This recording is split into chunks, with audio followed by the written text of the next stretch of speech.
Hello, everybody, and welcome to the Unpredicted Party, the only Middle-earth TTRPG that will finally answer the question, why didn't they just take the Eagles to Mordor? And we are one step closer to answering that question. Around me are my internet friends. Say hi, internet friends. Hi, Internet. Oh. If it seems like we look really different than we did last episode, that's because it's been about 6 weeks since we have filmed. We have also had NoCoCon, one episode per month, and a replay for live chat that was at NoCoCon, and then 2 weeks because, the end of June and then July happened, and we live in America in 2024. So just in case we're not a country anymore when you're listening to this, just know that these are the end times, and we're all here for them. We are joined by three very special guests. Good God. Justin Jordan playing Halbarad, Anna Maria playing Arwin, and Trevor Collins playing Erkirion, son of Prince Imrahil. Thank you all so much for joining us. Thanks for having us again. Yeah, thank you very much. Are we ready to just sort of jump back into the siege of Minas Tirith? Folks, we're going to break the game this time, right? We're breaking the game. Yeah. This is when it breaks. Fucking go. Let's get through some announcements. First, we want to thank our sponsor, The Rook and the Raven, for all of your TTRPG note-taking needs. You can go to therookandtheraven.com. A special thanks to a few people. The music is crafted by Cullen Vance. The artwork is done by Sarah M. Shunky. And the battle map, this one in particular, is done by Little Wit the Cartographer.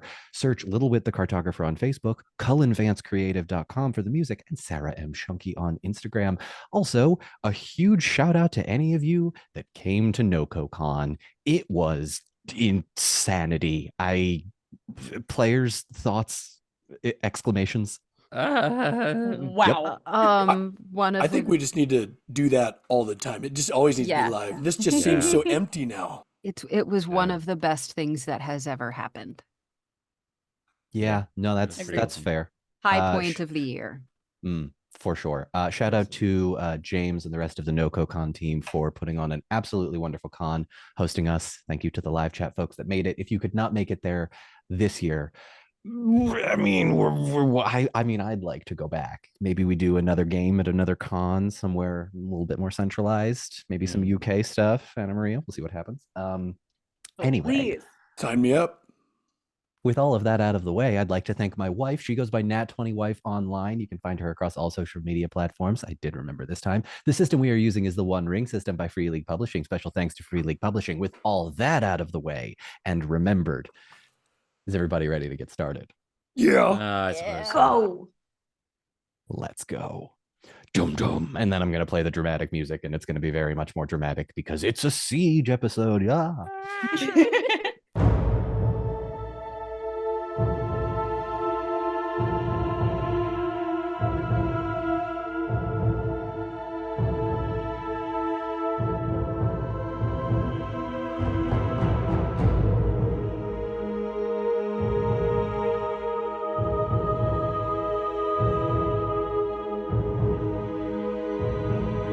And welcome back. So just as a brief refresher for my players and anybody that's maybe forgotten in the last 2 weeks, we are in the midst of the siege of Minas Tirith. Halloweth is back on the wall, but is being tracked by a hunter version of Saruman, who is back in another wolf body. Surprise, surprise. Just kidding. Wasn't that big of a surprise. As a reminder to how everybody here is able to do damage, we have 3 different positions. Archers, which are 2d6, ballistas, which are a scan check and 4d6, and the trebuchet, which is 6d6. Now, the stakes are going to be raised significantly as we approach the sort of latter half of this. That being said, once we finish this particular round of combat, I go and then you go. You have the potential to earn breaks and potentially respites before the next portion comes. We will get to that if and when the mechanic is triggered. As always, my players are more than invited to break my game with Halloweth's magic, Beery's craftsmanship, Tanel's stubbornness, and Charlotte and Tariel's commanding presence. Honestly, you have the ability to add a lot more d6 than I think I originally meant, but it's fine. You've been rolling poorly the whole series, so let's change that. Okay, Zach had to step away for a delivery, but we are back with a recap. When we last left off, the players were in the midst of fighting for their lives amidst Minas Tirith. There are a number of people on the 3rd level manning an escape tunnel that the dwarves have been working on for quite a while.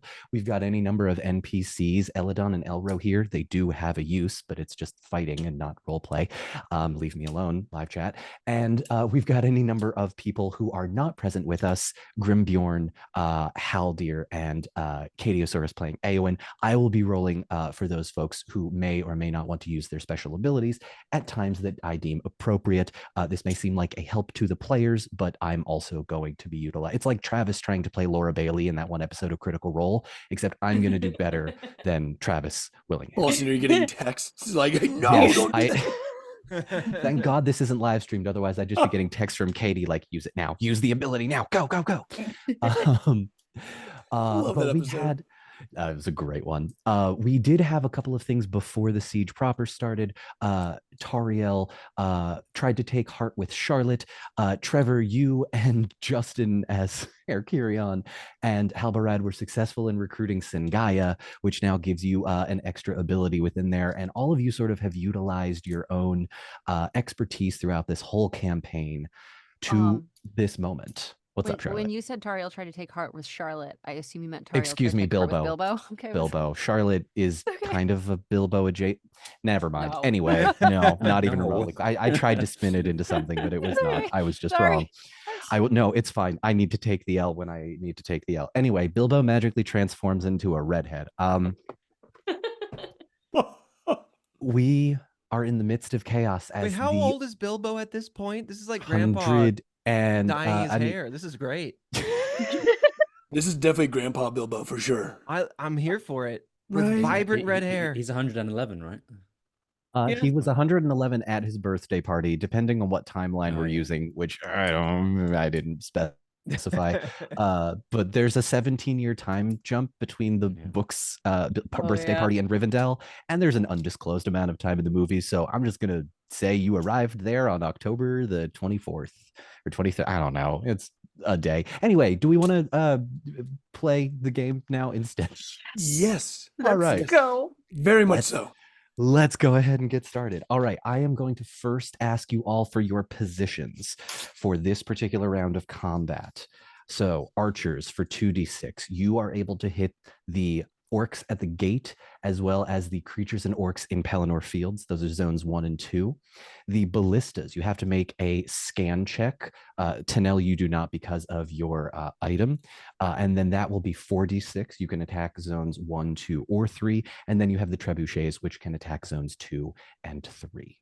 Now, there are bigger creatures on the battlefield. Just as a reminder, we have 2 Oliphants left, 3 fell beasts. Sangaya's ship is still off on the river, Trevor, so you are able to sort of utilize that as you so choose. You don't have to be secret about it. You can just tell me out loud. Currently, there's a little bit of a lull in the battle as you all manage to make it out somewhat less unscathed, with one exception, as one of the fell beasts, particularly the one coming from behind the ridge, has a white wolf on top of it that looks to be a little bit bipedal. You recognize this as Saruman in his wolven form, as a Maya being corrupted and twisted into this dark, evil creature. Halloweth, he's not on the wall with you, but you see him because he's close enough. Do you have a moment to react if you would like one? Howl at him. Well, I mean, I already kind of shouted at him like previously in my last episode, if I remember correctly. If you would like to leave it there, that is totally fine. For now, can I just kind of in what position on the wall am I in? How much? You are currently on the first level of the wall where the archers are. I would allow you to use this turn to either engage Saruman or roll 2d6. I don't know if you'd be able to do both. How much? Because my HP is a little debatable.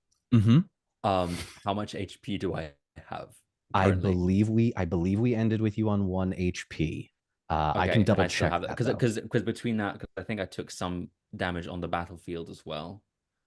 Let me double last check with episode. that because it is important. Just because if you're down, that changes things Well, significantly. yeah, but would I have rested up coming back to Minas Tirith at all?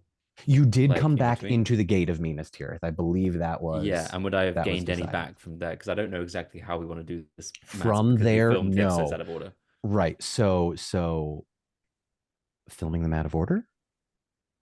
Yeah, because we did NoCoCon. And Oh, but ignore before... the NoCoCon loss of HP. Enough time has passed that you are still up top there. Yeah, this was in between the episodes, so you're good on that. I don't remember how much I had. Yeah, Okay. and for Okay, folks excellent. maybe who don't know what we're talking about, Halloweth got stabbed with a Morgul blade by the Mhm. Witch King. Yeah, Yeah, it was so like painful. Trevor Yeah. didn't know He's that. lost. So Yeah. Just Trevor's cut like, our losses. pack it up. Goodbye, son. Yeah, it's he's down it bad. tickled. It didn't tickle. I'll give you that much. It was a little bit of a Please pinch. indulge me if you would, Charlotte or Zach or anybody. I would love to see that scene played out again. If you could. Oh, good God! I kind of I love a decided that Morgul blade story. Being One of our resident fan artists, Chloe, did really cool art of the moment that Tariel, in a flying leap off of her horse, hauled Halloweth off the back of the three-headed fell beast seconds after he was stabbed into the water below. I feel it is a very dynamic moment Yeah. and probably the best reenactment that you are likely to get other than just rewatching the episode. And also, what a fan art machine they are. Yeah. Mhm. Yeah, Like after every it's episode, we intense. got fan art now. We got It's 2 crazy. pieces of fan art after the last episode. Don't mind amazing. Is me. Dawn, are you going to Oh, show boy. it? I'm Okay. just Oh, bringing do it it. up because Let's I was see it. just pulling it up. Oh my god. There it is. Yeah, I did was- see this on Instagram. We were fighting this. I was then a little bold in fighting the Witch King. A little, He says. What can I say? The audience gave me courage, and I went in, guns Misplaced. blazing, balls out, like just going for it as much as I possibly could. I didn't make it. This He was Zelda ready, Zero though. HP at the Incredible. live He show. was ready. Zach would have stayed up there that whole time fighting the I Witch was King I to was the death. ready to have you throw down, but the dice tell a different story. Anyway, Yeah. we're actually going to go ahead and get started in the episode proper. So I'm on 20 HP. I lose 1d6 of damage every time Per round, unless you are able to cure the poison. That can be done through magical means or drawing it out. I will let you decide how you want to do that. Hazards of healing are on the 4th level.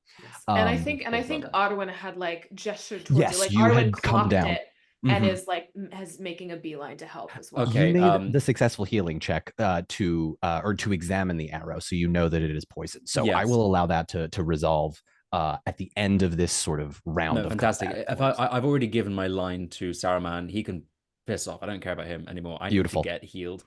Beautiful. He's going to Piss make a off. beeline for Arwin as well. Okay, sounds good. Dawn, Yeah. I'm Yep. noticing, and just for our audio listeners who don't Yeah. have the visual in front of them. So we're looking at an overhead map of Minas Tirith and yes. the Pelennor Fields, and from our point of view, we can see in Zone 1, which is the zone directly across Minas Tirith, then Zone 2, which is the Pelennor Fields, and Zone 3, which is Osgiliath. We can see there's an icon of like a bunch of orcs right in front of Minas Tirith. It says 0. Mhm. And there's another one in the Pelennor Fields that says 0. Does that mean we currently are facing no orcs? You are currently only able to see the orcs as they are trying to cross the river at Minas Tirith. There are none currently in Pelennor Fields. There are bodies scattered everywhere. Okay. Yeah. So as you are unable to destroy the total number on Zone 3, the Osgiliath area, they will then move up to the next one, that next round, and it will get worse and worse until I overrun you. You can try. I can. Who? Oh. All right. Let's get in position first. Who is going for archery first? guess That is a guaranteed 2d6. I guess it's my purview. Okay. Tariel, who is going ballista? That is a scan check. That's Tanel. I believe. And we all see this fell beast with this wolf on its back. You do. I With will all of allow his you. ire at Halloweth. Not completely directed at Halloweth, but definitely circling him. I will allow, if you would like to forego your turn to roll the d6, you can make your way to Halloweth down on the first level where the archers are. That's what I'm. He'll be on doing. ballista. Okay. Ballista for Beery. Okay. I believe Howard was also at the ballistas last time. I will allow you to change after every turn if you would like, just so things don't get boring. Heck yeah. Okay, cool. So Tariel, you are archer. Actually, yeah, because you can hit that Tanel. So Tariel, archer. Tanel, Beery, and Halloweth, ballista. Or excuse me, halberad. And then Trebuchet is going to be Trevor. And Trebuchet. Hey. I felt that on the tip of your tongue. I knew it was May something. I ask a question? Yeah, go ahead. In the previous game, we took down some fell beasts with some nets. Are they still alive? I think it's fair to say no. The nets brought them down to the ground and they were either trampled or shot by arrows, but I would say no. There's no currently living fell beasts on the ground. Okay. All right, cool. Let's go ahead and get started with our first round of combat with me, because I get to go first. So these 61 are going to go ahead and move up here to the Pelennor Fields area. You are also going to see approaching zone 3, another value of 100 orcs. So just this massive breakthrough of and keep in mind, it's not just orcs. I'm just using that icon. It's creatures of all different kinds of ilks. It's wargs. It's the trolls are back by the Oiliphants as they are loading the sort of movable trebuchets in there. Osgiliath, yes. Which reminds me, I need to roll these 66 to see if I hit anything important. I need to roll a 32.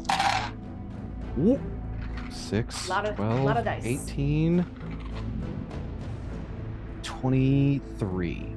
Okay.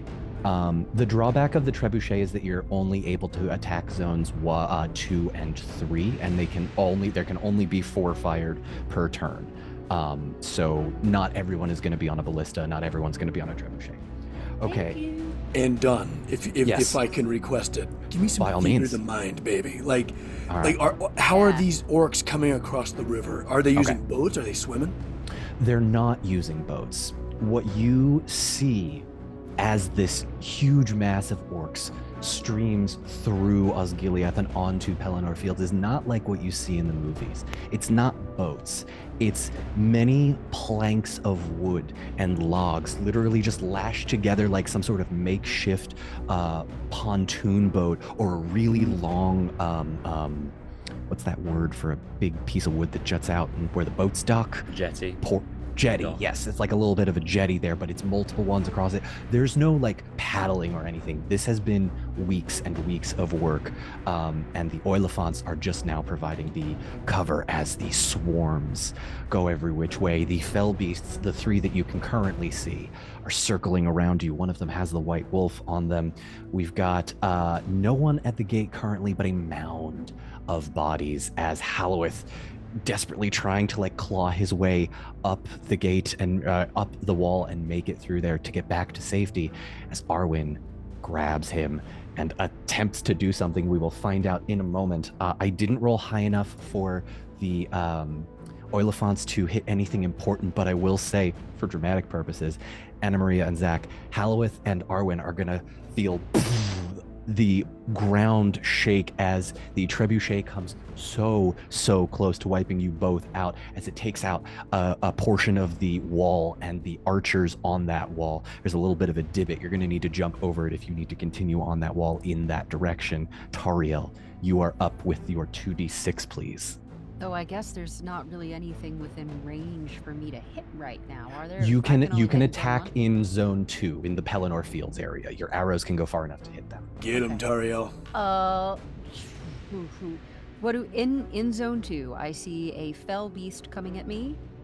There are 3 fell beasts in zone 2 currently. Okay. Right. So, and we're facing, this map faces north, correct? So I'm seeing 1 fell beast. East. East. Oh, right, The map east, faces right. east, yes. Okay, so yeah, 1 fell beast coming out of the north, 2 coming out of the south. And then just a mass of goons. Mm-hmm. It is not yet my turn to trigger all of my archers. No, you've got 2 more turns to go until you I think, do yeah, three. it was just my last turn, so I've actually got 3 more turns before I can use it. So it's just me. Yep. 2d6. Unless you got something up your sleeve. Do it. Oh, sinister chuckle. There's some big sleeves. What is she up to? Wait, what's in those sleeves? I'm not even gonna say I'm gonna cook. I'm gonna simmer. I'm gonna wait. Let's in the pot for a bit. For now, I'm gonna put some stuff in my crock pot, put the lid on it. Just seasoning right now. Put it on low. We're seasoning. We're seasoning. So for now, I'm gonna go ahead and try and hit the fell beast. I think that the one coming out of the north is the one that's got the wolf on it, correct? Yes, correct. I'm gonna fire an arrow at that bitch. Go ahead. It's just the 2d6 damage. Just the 2d6. I don't have to do 20. Okay. No. It's just 7. 7 does not hit the fell beast. Arrow goes wide, unfortunately, as it kind of tries to swoop down against you. Okay, ballistas next. Tanel, Beery, Halbarad make scan checks first. Those of you that succeed the scan checks are going to move to the next portion. I do not have to do so due to keen sight. That is very true. You Thanks have... to Beery's gift. Mm-hmm. Oh, man. And my elven eyes. Come on. Okay, roll your 4d6. Beery, Halbarad, do you pass your scan checks? I do not pass my scan check. Okay, no 4d6. Beery.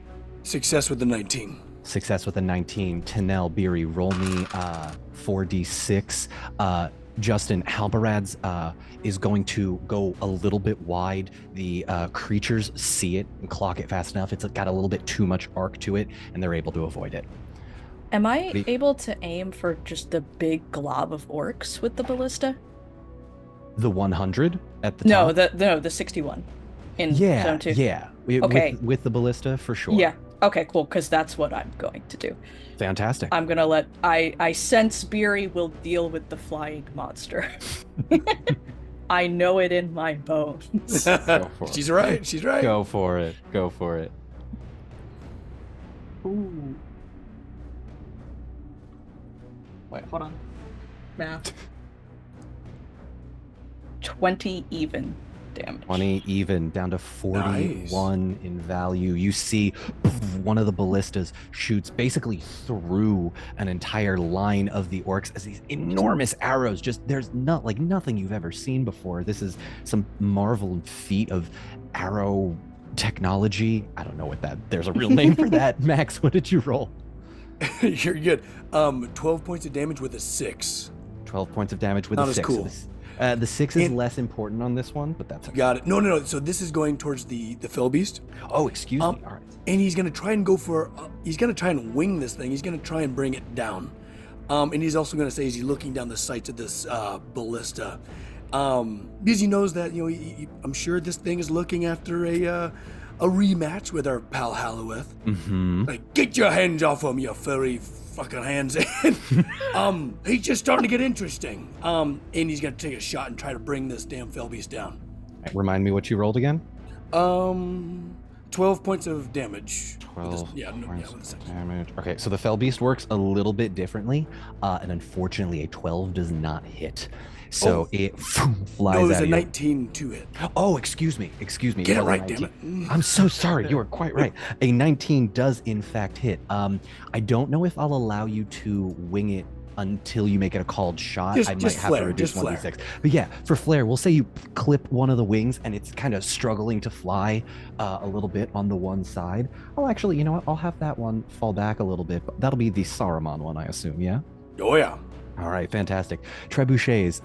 Anna Maria and Trevor give me the trebuchet attacks. However, Anna Maria, I will give you this. If you would like to do something with Halloweth, maybe let me know what you want to do first before we jump in, if you want to do something with Halloweth specifically. Yes, I think so. Arwin was fully ready to man the trebuchet. And then I think, because Halloweth healed Arwen in that like wild moment in the caves. And so I think there is like some, I don't know, it feels like Arwen has always felt some like imprint of that incredibly magical moment. So I think Arwen's gut churns as she like almost feels as if in her own body this blade rip into Halloweth's flesh. She just knows something is terribly wrong, and I think she immediately turns and like a magnet runs to help. Fantastic. I will have you hold off on your trebuchet call. Trevor, 66, you can either hit zone 2, the Pelennor Fields area where that huge group of orcs isn't just decimated, or you can attempt to hit Osgiliath. You can either go for the orcs or you can go for the Oiliphants. You do have to roll pretty high to hit the Oiliphants. I'll just let you know now. Okay, so do I roll just the 66 and that just the determines if it hits? 66? All Yes. right. So I want to go for just seeing the whole scene and seeing that one of the Oiliphants had launched something that landed very closely to, what was it, Arwin and Halloweth? Yes. I'm like aiming for that guy. So I'm going to launch after that Oliphant and I say, back at you, pal. And I launch it and 66 comes up with 26. 26 unfortunately does not hit. The trebuchet goes wide. The Oiliphant is still up, and it's also not enough to do damage to the orcs. So that wraps up. 26 does not hit. No, you need to. Oh, you're muted, Zach. Sorry. Stragglers. No, just an orc just that straight off the path. No. The one Zach, orc. The one poor guy. Just totally missed it. It does make the target number come down for when we. It does, hit yes. it next time though. Yes. So, it's basically like they are moving. You are getting a train on it. It's basically like mortar fire. If you've ever seen any war movie. Pocket tanks. Basically. Okay. We are going to go now to Halloweth and Arwin. I will give you this scene. Keep in mind, this is sort of a long form siege. However, I will give you sort of enough time to act it out, but maybe don't take like a 20-minute, not real time, but like I'm not going to give you 20-minute game time. Fine. Okay. Go ahead. Halloweth's going to struggle up, and right as you start to like approach him, you said there's the gap in the wall, right? Is that between us? Yes. It's so much more dramatic that way. Yes. I wish I hadn't asked. Okay. He's gonna like settle down and feet like right towards that gap, and normally he would be totally fine with. How big is this gap? It's not huge. It just kind of clipped the top of the wall and fell just behind it. So like, you could jump it if you needed to. It's like maybe 4 feet. Sure. He's gonna jump it to try and get over to it quicker. Okay. All of a sudden, no, I'm kidding. You're fine. No. Oh God. A second trebuchet. As he hits as his like foot lands though on the other side in his typical elven grace, he stumbles and feels that poison and every ounce of shadow that he has currently in him, like right just. You know how sometimes you get a random stabbing pain and you're like, oh, I hope that's not major. I hope that's not important. He kind of gets that and just like stumbles and like falls down to one knee and just like takes a moment. Arwen is elbowing, sprinting. You got a very pregnant elf lady just fully like ducking, dodging, weaving. My lady, please, no. Yeah, just completely not heeding all the cries for her. And she kneels at your side, Halloweth. And if y'all recall, in the Houses of Healing episode, Arwen prepared Athalas infused water ointment because she knows what the fuck is going on. And she just goes, my friend, where? Zach can't remember, so what? That's. I think you were stabbed around the shoulder. I remember it wasn't feeling. No, it's the poison. I can't remember where I was poised. I believe it was the back of the calf. If it's not, live chat will correct us. It's been 6 weeks. Don't expect us to remember. Get off my poison. It's the back of the calf. Don't you know? He kind of like limps down, looks down at his like clearly poisoned calf, and he says, "My lady, you must be back up on top of the walls to safety. You are not fit to be down here. You are pregnant. This is enough of this. You healed me in the caves. It is time for me to return the favor. And she just like kind of shoves your shoulders down. You're like trying to get up. She's like, what are you doing? She shoves you back down. And he Busily just like, goes, well, very well. she like busily moves her skirts around, takes out some clean cloths, takes out the little vial of like Athala's water. She's like, honestly, I can't leave anybody alone for more than 5 minutes. Dampens the cloth and moves your arm around, lays it against the wound, and you know she starts to chant in Elvish. You know, what grace has given me, let it pass to him. Let him be spared. Menonina chon ieledanenanin. You know what I mean?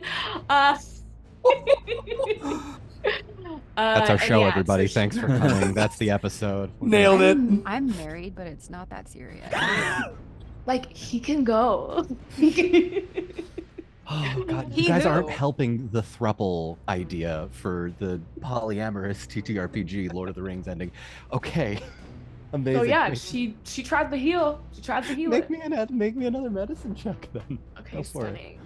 Stunning Oh. period. We've got it's a D12 plus however many D6s, right? Mm-hmm. 8 plus Okay, vibrato. 5, 10. So I beat my target number by 4. Beautiful. Halloweth, you feel the bandage start to work and the Athalas begin to stop the bleeding. You are not completely healed from the poison, so do me a favor, and actually no, this would be me. You are going to take 2 points of poison damage, but it is subsiding a little bit. And you are probably going to make a few athletics checks if you try and do anything too crazy with ill favor as well. Okay, sure. Excellent. Alrighty. Well, that'd be a straight roll because I have favor in athletics. So. Yes. All right. Okay. Excellent. He kind of pulls it back and says, "My apologies for my earlier discretions. You are fit to be anywhere, my lady. Good grief!" And just like hobbles back away. Excellent. I agree. Yeah. Okay. We have officially moved to the next round of combat. The 41 value of orcs is going to move from Pelennor Fields to the gate. It's not the biggest group you've seen so far, but it is moving. And the orcs from Osgiliath are going to finish their charge and are now imminently at the Pelennor Fields area in Zone 2. You also see from the river Stop. things start to bubble up. No. You mean? What? What do you mean will bubble up? allow anyone who would like to make a scan check using Yep. the ballistas to also Yeah. notice this when it is their turn, because it's currently Oh, mine. damn it. We're going to see another value of 50 orcs pop out from Osgiliath. You are going to see yet another Oilifant pop in from the right-hand side, and the 3 fell beasts still going to be circling the sky. That white orc one, though, is moving ever closer. So the gate is going to take 41 points of damage this turn. This is Because those 41 orcs reached it. It is bloodied. Don. When I when I challenged you to be like, "Oh, you won't overrun us," like I was kidding, you know, like I was just joking, you know, You're just joshing, man. just joshing, you know, a little ribbon. My name's not Josh. Okay, so the 41 points of damage to the gate. The fell beasts have their turns. I am now going to make 3 rolls for the Oilifants. They need to hit a 32. 6, 12, 18, plus 8. Not enough. That's like 2. That's like 2. Yeah, we're good. Yep. Yeah, no, yeah, totally misses. Too many 1s. That's a miss. Too many 3s. That is a miss, but their target number now comes down by 2 as well. The fell beasts are now going to make attacks against the folks on the Trebuchet. So that is 6, 5. Oh, sorry. Hang on. I rolled 66 instead of 4. Sorry, I'm not trying to kill you that much. 4, 8. That is a hit. Tinel, your Trebuchet smashed to pieces. You can either spend this next turn repairing it or move to another one, but it will take that turn. Second fell beast. 5, 10, 15, 16, 17 does not hit. Oh, wait. 5, 4, 8, 12, 16, 20. Nope, we're good. And also does not hit. So Tanel, yours is destroyed. It is up to you. Takes 41 points of damage. Orcs 41. Boom. Okay, that is the opponent's turn as you watch these boulders flying from Osgiliath, landing every which way, but it's on a lot of abandoned areas, homes that haven't been in places, the food stores and armories that are now empty and been conglomerated into their caves. But the mass of orcs approaches you. Who's on archers right now? Tanel is going to move to archers. Tanel is going to move to archers. Fantastic. Who's on ballistas? And I'll stay on archers, by the way. Got it. Tariel. Who's on ballistas? I'm on ballistas, but ballistas can hit zone 1, correct? Correct. Zones 1 and 2. Okay. I'm still on ballistas. Okay, got it. Who's who else? I'll move to. Can I do like a free object interaction to give Hallowith the rest of the Athelas ointment? Yeah, easily. You've got it on you if it comes up again. Yeah, like take care of yourself, my friend. And then I think I run to a ballista. Fantastic. All right, and then trebuchets. That leaves Trevor and Beery. Yeah, on ballistas. All right. Trebuchet. Am I allowed to do anything this turn? Oh, I'm sorry. Yes, Hallowith, you are free to interact. Anything too strenuous, though, I might give you ill favor just if you're trying to do too much. Okay. He'll go to a trebuchet then. Trebuchet. All right. Do we know how many of these we have? 4 trebuchets. Okay. Total. So you are at 3 of 4 currently. With 1 damage. Only one more person would be able to. Can I ask if the difficult terrain halts anything in the Pelennor Fields? Because it is currently covered in spikes. Oh, that's right. You had difficult terrain. Yeah. Hang on 1 second. Let me. Good calls. Because Zach. would all of those orcs, the 41, be able to? Here's what I'll say. Would you rather the 41 orcs be subtracted and we remove some of that number from the 41, or would you like to just delay them in, like, instead of 100, the value of 100, it becomes like 125 or 120 or something? Yeah, so it would have to be. I'd rather delay the 100 currently in the Pelennor Fields. Okay, got it. So I will make the enemy at the gate is currently only 21. Good memory on that one. And then I will do 120 for Pelennor Fields. So you have successfully given the wall. Good memory on that one, Zach. Thanks for calling me on that. Yeah, I will give you that for difficult terrain. And actually, you know what? For the difficult terrain, I'll give you, let's call it a 20% from now on decrease in the number that can come through, because it is difficult terrain and the bodies that you stacked. Yeah, I like that. Okay, cool. Flooding in, folks. Tariel, give me 2d6s each of you. Yeah. Before I do that, Please. Can you tell me, as I look down over the wall into the massing hordes, do I identify anyone as a captain? Currently, no, you do not see any Nobody's captains. leading this No, nothing quite yet. This looks to be, I think you get the idea, no insight checks needed. This is the mass. These are the pawns This is a that are vanguard. just, yes, the water on the rock breaking against the shore. Which is not technically 6 HP to the final boss, but it's close. All right, Tariel, Tanel, what do you got? I only got 7. 7, okay. Tariel?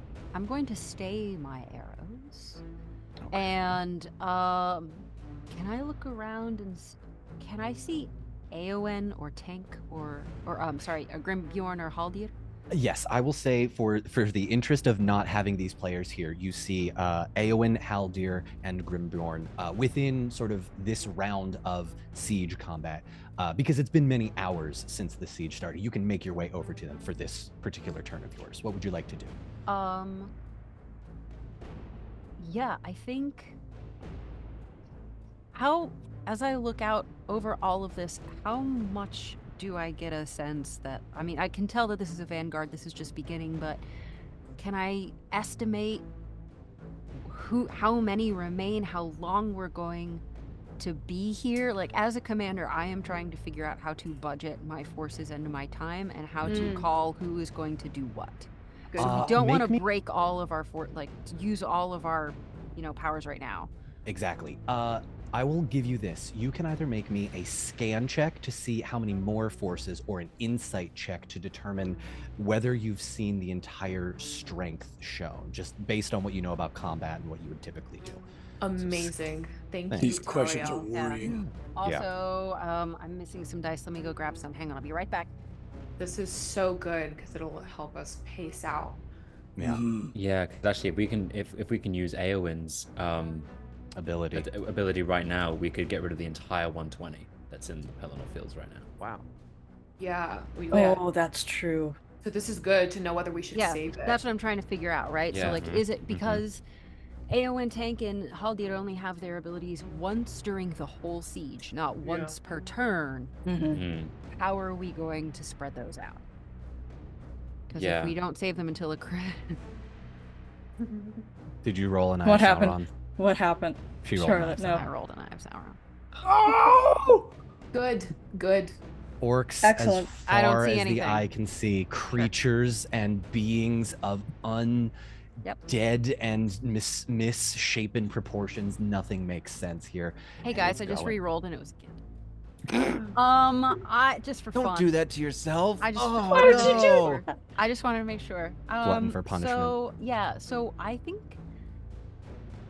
at this moment, then Tauriel will just sort of like yell at her nearest lieutenant.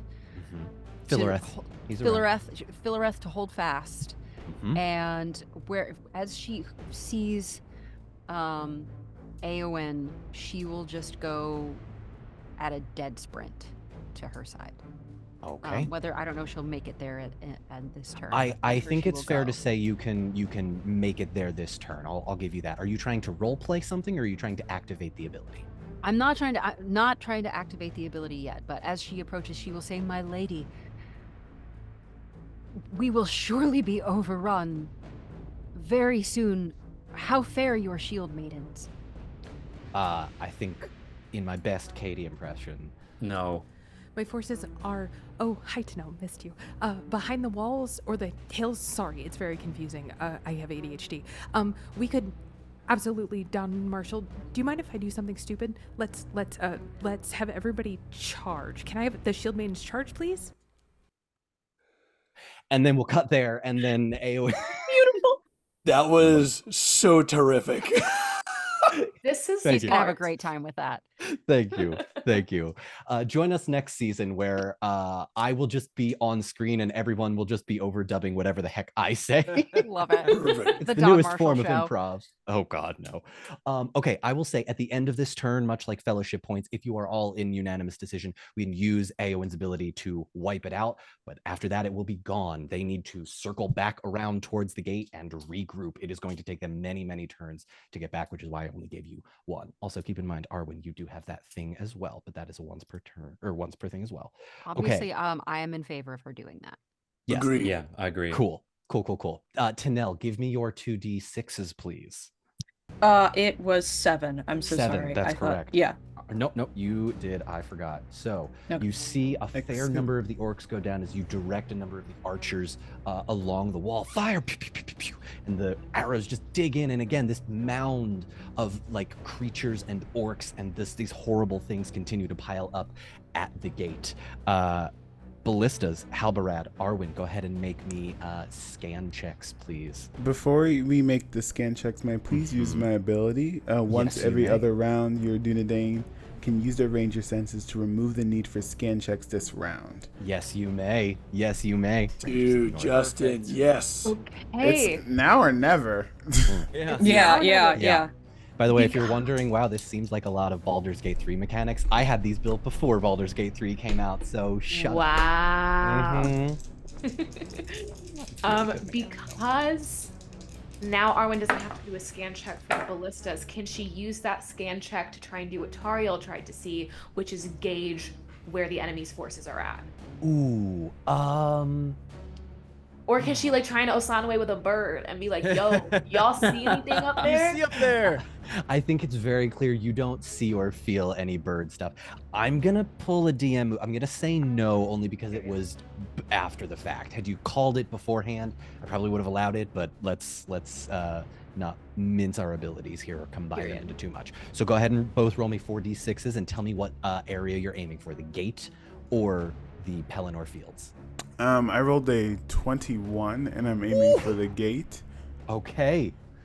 gate is gone. Is there You any actually have way some of negative that's left over can hit something else, or is that So not how it works? it's a zone and it's a hard object. So I'm gonna say there's not really a lot of rollover unless you roll Okay. like super high and it like tumbles into the second area. Okay. Okay. It's 4d6s. 4d6. And to Yes. clarify, does that scan check bleed into everyone else's round? Only those that need scan checks for the ballistas. So just Gotcha. Arwin right now. Okay. Okay. Okay. I got 16, right into 16. zone 2. All right. Are you aiming for you're aiming for Pelennor Fields? I'm aiming for Pelennor Fields. 16. So that's back up to 104. Yeah. What's up, Justin? Am I near that fell beast on to the left? To the left, I think I'd say you're on a ballista on the second level of the wall, I believe we said. You can be close enough. What are you trying to do? Is Minas Tirith above the fell beast, or is the fell beast flying above Minas Tirith? Am I Flying making above sense? Minas Tirith, yes. Okay. Yeah, they are flying above you. Quick question. Can I? Oh, Yeah. oh, sorry, no, go on. Just in terms of the aiming, when is Eowyn's ability triggered? At the if we end agree. of the player's combat. So once this whole Trebuchet portion is done, I will then move everything out. Then Arwin, I would suggest not aiming for that because they're going to be wiped out anyway. Yeah. I would suggest aiming for either the back or the fell beasts, just because that number's going to be wiped out regardless of what you hit. So Eowyn's ability just allows her to basically take out it's zone basically 1 and 2, or? Board the wipe? battle. It's basically the ride of the Rohirrim at Yeah. Pelennor Fields. Okay. It's just that like afterwards, there's So even worse excited. stuff happening. It's giving Magic the Gathering board wipe. It's Okay. what it's giving. Yes. Yes, it is. Okay, so sorry, my apologies. Anna Maria, would you like to redirect your 16 to zone 2? Yes. so- Are all the fell beasts looking kind of equally? Are they equally vibing, or does one look particularly bloodied? The one on the left that got clipped by Beery's ballista is looking slightly more bloody. The other two on the right are looking normal. I'll go ahead and hammer that one then. Hammer I think that one? was it 15? I think 16, I believe. 16. Beautiful. Total. Okay. So the orcs at the front should be at 0, right? Yeah, and Yes, then, and then sorry, the 104 orcs should at be front. 120. Yep. Switching that back. And then you guys are forcing Saruman back. All right, we'll give that into zone 2. Trebuchets, Trevor, Beery. I think that's it. Yeah. Right, Hal? Can I do one? Oh, if Zach Oh, wants sorry, to go, here we Justin. go. Yeah, you had something. No. I mean, if Justin wants to go first, he's on the ballistas, so finish his turn before I do Yeah, anything. go for it. Can I stand on the edge and get the attention of the foul beast with the white wolf on it? Ooh, you can try, but this is sort of like the tide of war, the chaos of it. You're gonna have to roll pretty high for it. This is What are you trying to Halbrad do? we're talking. Oh, listen, I know. That's why I'm even letting him have it. This would be like the equivalent of Faramir standing on the wall and like trying to get the Witch King's attention. Like Gandalf, he's gonna notice. You, not so much. But I'll let you try. I would just like to put my stand on the edge and just draw my sword and make eye contact with the guy. I don't even say anything. Oh, hard. Okay. Hard as hell. Dude. Make me a scan check then. I'm gonna see. I don't have to because I Oh, that's use my ability. Okay. Okay. Tough. Here's what I'm gonna do then. I'm gonna roll an insight check for Saruman. See Yeah, if. baby. Oh, and that is an Eye of Sauron. Halbarad, tell me what mental. You know how they could say if looks could kill? Tell me the look that you give to him on the wall as you stand and say, "Come at me, bro." It's he just moves away from where he was shooting and just stands on the edge, and it's not even a challenge. It's just like your move. It's almost as if he doesn't see Saruman as a threat. Ooh. Interesting. Okay. You're right. Okay. I'm gonna go ahead and make a roll real quick. Man, I'm just picturing that one episode with the Night King where he just slowly raises his arms. Yeah. Yeah. I mean, to be Okay. fair, Saruman's died twice. Is he really that much of a...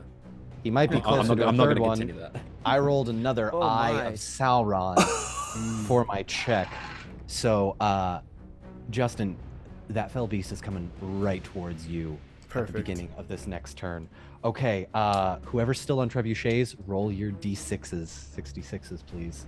And just to be clear, when we miss, it brings down the target for hitting next time? Is that what Yes. happens? So Okay. so basically, you are trying to aim very far, Yeah. and Yeah, each yeah. time you are unsuccessful, the number goes down of those 66. So like round 1, the Oiliphants had to roll a 34 to hit something important in Minas Tirith. Same goes for you guys, but because these are moving objects, it varies depending on where they are.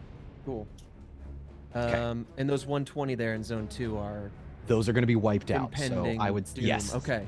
Yeah. I'm gonna go for the same Oliphant that I shot for previously, Sounds good. One on the left. uh, Go ahead and 66. and I roll a 19 on that one.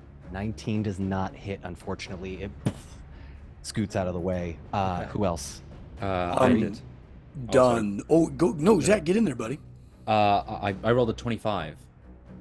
25 does not hit the Oiliphant, unfortunately. Beery. All right, I'm about sick of these flappy-haired bastards. Okay, here we go. I think Beery is going to go from the ballista now, seeing that Halbarad is probably got things, totally handled with this We'll Saruman see. situation.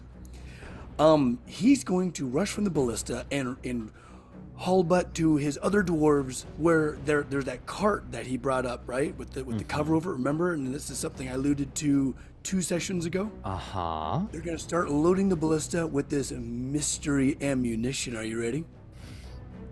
Oh, let's go, Yes, I am. Beery. Go ahead. All What right, do you buddy. got? Okay, here we go. So, he loads it all up, and it's this kind of, it looks almost like a little bit of a gyroscope sort of a situation. And he ties, one of this like spooled ends of rope to the actual trebuchet itself with a good amount of lead.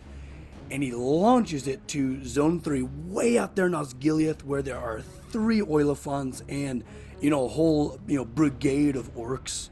And as this thing goes flying, the rope goes taut and causes this thing to spin at a, utilizing its own velocity. It spins up like crazy.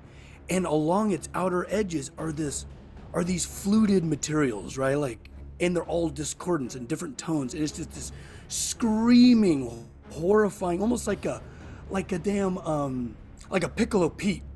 You know what I'm saying? Seen Like the Toy most Story. heinous I know what you're siren talking ever. about. Yeah, Yeah. I know. And out of the top of it, there's a rod with with the wedding dress that we got. Do you remember?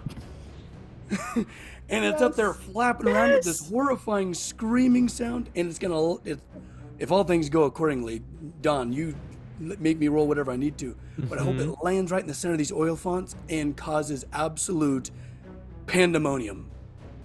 Okay. A mouse at the That's- zoo, right? Can I take psychic damage? Me and a Marine? Okay, let me Well, I'm ask this inspired. before. Yeah. We're doing psychic damage now, and I want a stampede. I want orcs getting trampled. I want What do I need to do, buddy? Yeah, I want to go How- with this okay. too. If you Yeah.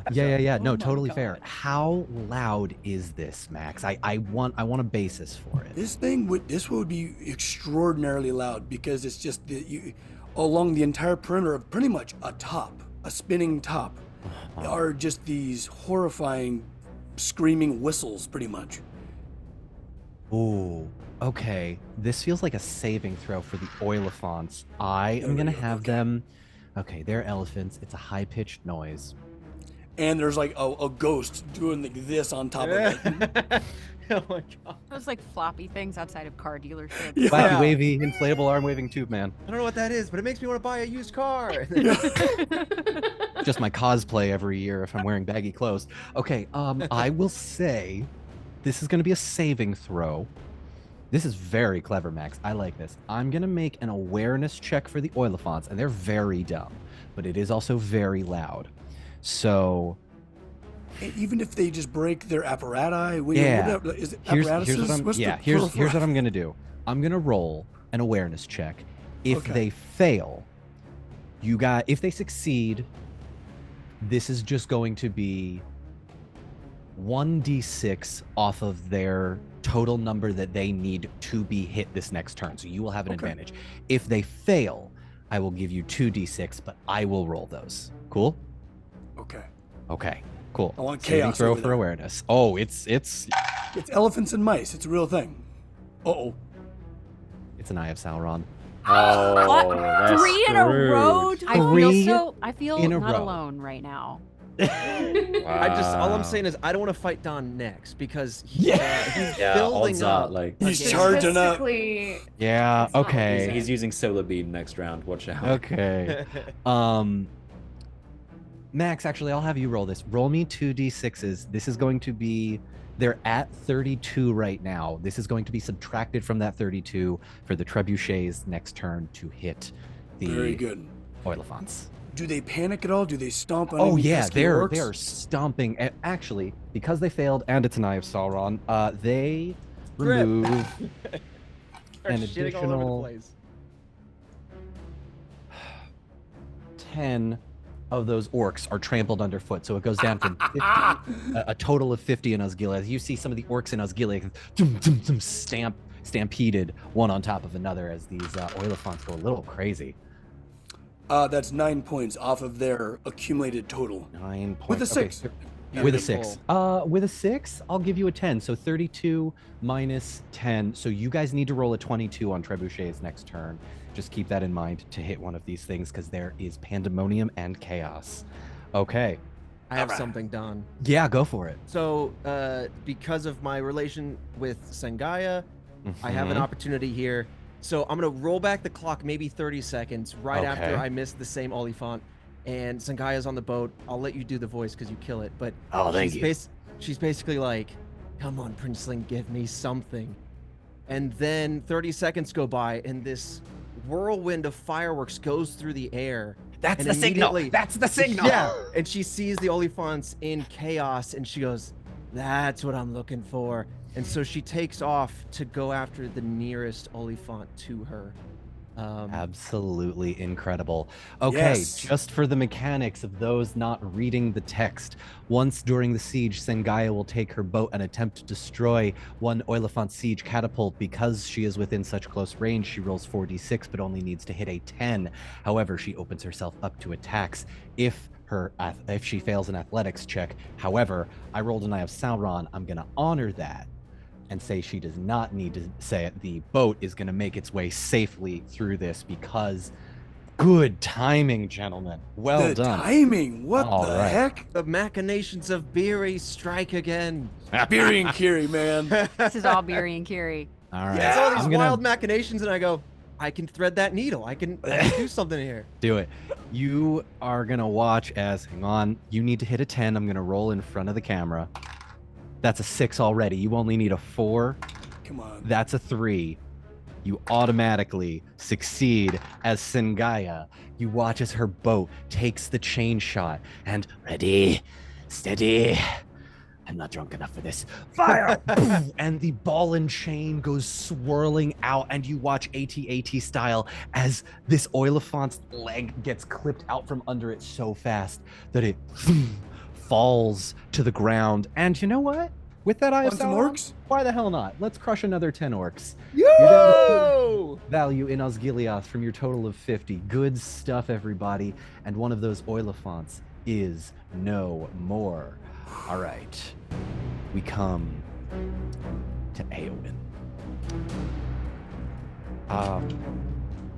Katie's not here, so I'm just going to have her dub this because you guys are We need the going speech. you guys watch as the horns blow.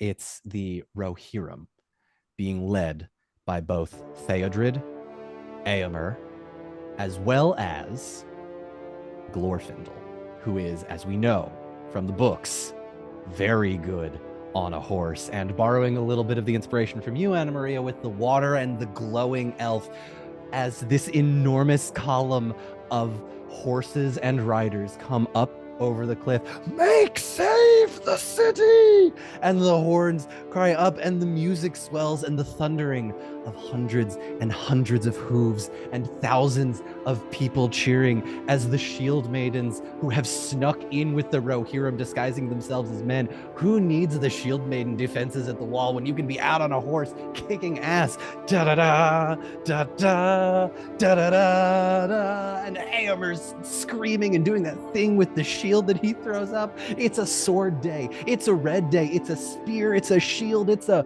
oh my God, all of the kingdoms are coming together. The second last alliance of elves and men is happening ere the sun sets. As Eowyn's ability wipes out the orcs from Pelennor Fields, the 3 remaining fell beasts are left aghast as Saruman retreats, and you now have triggered the Eowyn ability as Sengaya makes her way through the river and off to the left side of the map. Sauron's gonna run away like a bitch. Sauron's not running Of course away. he is. Sauron's not just like running sword out, Sauron. like, where are you going? Saruman What the heck? I was so The ready. forces are wiped out, and I am going to allow one person, and it has to be among all of you, to roll 2d12s. Eowyn's ability has a sub-ability where you trigger a number of hours where you get a break in between the siege as you decimate this first line of forces, but you still watch as out in Osgiliath, your range is just a little short as they stay across the river. Charlotte, hell yeah, I love that. Yeah, I love go that for it. idea. Yeah. All right. What am I doing? Charlotte, Roll sorry. two I nominated. need you to roll 2d12s. This is going to be the number of hours within a day that you have to Come prep for Here part it comes. 2 of this siege, having successfully wiped them out. Why would you pick me? You've built up so I much didn't. good karma. Yeah. You It's It's gotta be. It's got to be 50 now. plus episodes of Eyes of Sauron. Now's the time. This is It's the all moment. been for But now. also, just think about it. If at worst case scenario, we have 2 hours. I could get Yeah. a good nap in. That'd be 10, nice. 100%. Also, What I'm you going do in to 2 add, hours. knowing that these are janky dice, I'm going to add 1 Yes, to whatever I, okay. To Yes. both die. both die. Mhm. Yes, you have 2 janky I'm dice. gonna add 2. Cariel just unfurls a sleeping bag on top of the parapet. She's like, Yeah. Oh please. Oh please, Charlotte. No. Oh, please. Dude. Well, I sorry, but I rolled a 1 and a 2, which for our purposes means A 2 and a 3. I rolled a 2 and a 3, so we have 5 hours. She's Have- still building. She's Do still got not building to do. nominate me to roll dice. This Okay. could have been Ever. so amazing, though. Imagine it went the other way. Because That I would've just been rolled them amazing. again. Could See, you here's the imagine it? thing. Or we have to start counting whatever my second roll is, because I just rolled again for funsies, and that was a 14. You gotta which stop that. actually You gotta is a stop with the 16. second. That's where you're Charlotte, using up what all you your gotta karma. do- Your last That's- second could have been this current. It's Yeah. being used up. That Yeah. was another 16. That was Okay, a you 16. gotta Stop rolling. No, Stop. stop. How about you just when you roll, you go, nah, this is the practice roll. That's what I'm saying. That's what Yeah, I'm you just saying. go, this won't count, and then you roll it. You have 5 hours. So, Okay. Beery, roll me 5d6 as you attempt to repair the wall. How'd you know? There's a method to my Um, madness, my friend. Question Yeah, to what's the up? group. Yeah. Should we stay at Minas Tirith? What if Or we should we- met them at Osgiliath? Oh, Oh. Justin, our Strike minds force? work the same. I was just Okay. about to say, you two. Yeah, all right. I'm going to get my group of people to the Dunedain. Okay. All right, and I'm going to start marching out to the field. Well, Okay. gathering them Let's within say the that- 5 yeah, hours, well, getting our yeah, this- heels up, you know. Yes. Okay. what kind of Beer. numbers again are we operating with like the Dunedain and everybody? Numbers are a little bit less important in this one. You guys all rolled really well, so I completely redid the siege mechanics I created to make it a little bit easier, so we're not, constantly trying to break the game every time one of you does something. So, Justin, yes, we can absolutely do the Dunedain if you want to charge right out and meet them, or charge however you choose to do that. In the meantime, Beery, Gate. Actually, if it's okay with you, the second we start seeing the level of retreat, the swath of horse riders and cavalry, and of course we're all cheering and jubilant, so we're having a moment of reprieve. Barry would like to approach Halloweth about getting some help, and he's gonna he walk up to his elven friend and, I'll need you. Come with me. I see we're done with the pleasant greetings. Certainly, Barry. There's no time. Come with me. Yep, he'll absolutely go with him. And he's wondering, he's like, was revealing that I am a decent smith the best option? Yeah. We're about to see. Go ahead. Yeah, no, he goes with him. Well, first let's assess the damage. Do you want me to roll the dice now? I will tell you right now, the gate has been split from a mechanics standpoint. You have about 50 health left. If we're gonna be playing with exact numbers, I can sort of get into it, but so one more big push, it's done. You are very lucky that Eowyn's thing worked and the Oliphant's thing worked, and they've retreated. And that the gate was reinforced in the first place. What would have the happened? gate If, was reinforced in the first place. Oh, it would have been over. Yeah. Can't Okay, we're only halfway. We're only at the part one. Jesus. Okay. And well, it's not clear how many more rounds you have to go or what you've done to defeat it, but okay. Yeah, polling the group. How Halbrad is down to take his forces sort of further forward, so we're not just playing on the back foot. We're not just playing defense. I think that's great. Are there any other forces that we want to? Obviously, we need to keep some forces back at the gate. Are there any other forces we want to position maybe closer to the river as well? just in the interest of letting the folks who are listening or watching know, because Haldir, Grimbjorn, and Eowyn are not here, the three abilities for these particular players are: Haldir has the Lothlorien archers, which means that you can have a way to defend a ballista or trebuchet. You can add 2d6 to any attack. You can also have Tank and Grimbjorn use the bellowing roar, which allows the enemies to lose 1d6 during their attacks their turn. You also have Eowyn's shield maidens, which allow you to bolster your defenses. Enemies lose 1d6 on their attack as well. I gave Eowyn 2. And we lost Charlotte for a second? Yeah, it looks like Yeah, I guess so. yeah, it did drop. She'll be back. Okay. I think it would be really exciting if we had some like Halbrad. I don't know where you want. Do you want to put your forces right up, like to cross the river, like to go into Asbiliad? If they cross the river, they'll have to meet me. Okay, yeah. So have your stuff. So yeah, that's actually better because they'll be like waiting like through like on rickety wooden slats and stuff, so they're at a disadvantage. And if we had archers firing on them, that would be pretty messy. Some 'Cause they're cover kinda fire. stuck out in the open. Chanel was gonna grab some people and join. Okay, Nice. sick.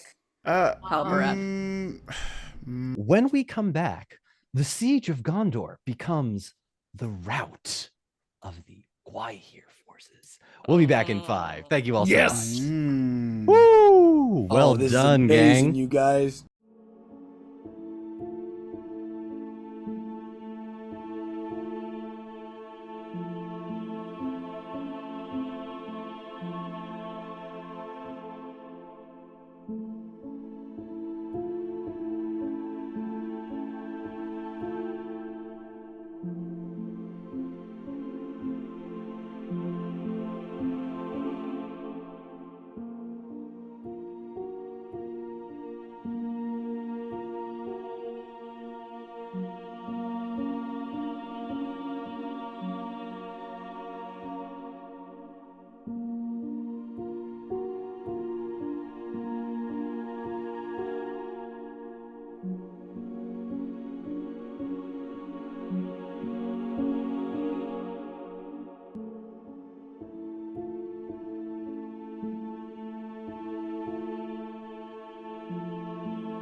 And welcome back. When we last left off, the Rohirrim charged to successfully destroy a majority of the forces that are able to be seen in the siege of Minas Tirith. We are going to take the 5 hours in between this moment and the next part of the siege as we begin with Tariel, which is actually very thematic that you rolled the 5 because you see in your mind's eye just a few moments before it happens orcs retreating as they are simultaneously coming up. It's almost like an overlay, and you watch the orcs running at the gate, dying, breaking it as much as they possibly can, but then the scene begins to shift, and the foresight that you called upon in being nominated, Trevor, also triggered one of the other abilities. Your foresight ability is enacted, and you are able to see that the orcs are going to retreat. And you say, I think we have to Faramir about 5 hours before they come back. We need some sort of plan. I would like to start here with you, though, Tariel, as you tell Faramir, because he is going to look up at you and say, who are you that can wield these gifts of time, please? It's complicated, my lord, and I do not completely understand myself. But for whatever reason, I've been given the gift of foresight, and I tell you, we have 5 hours to regroup. That is more time than I thought we had. Thank you, Lady Tariel. When you have, and he kind of starts to stutter a moment, like clearly a little bit shaken by what you have just sort of told him.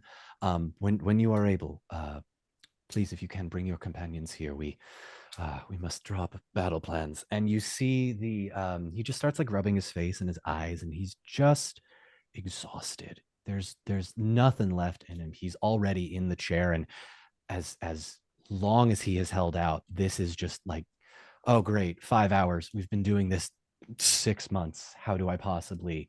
And I think you see that in his eyes in this. My moment. lord, when did you last sleep?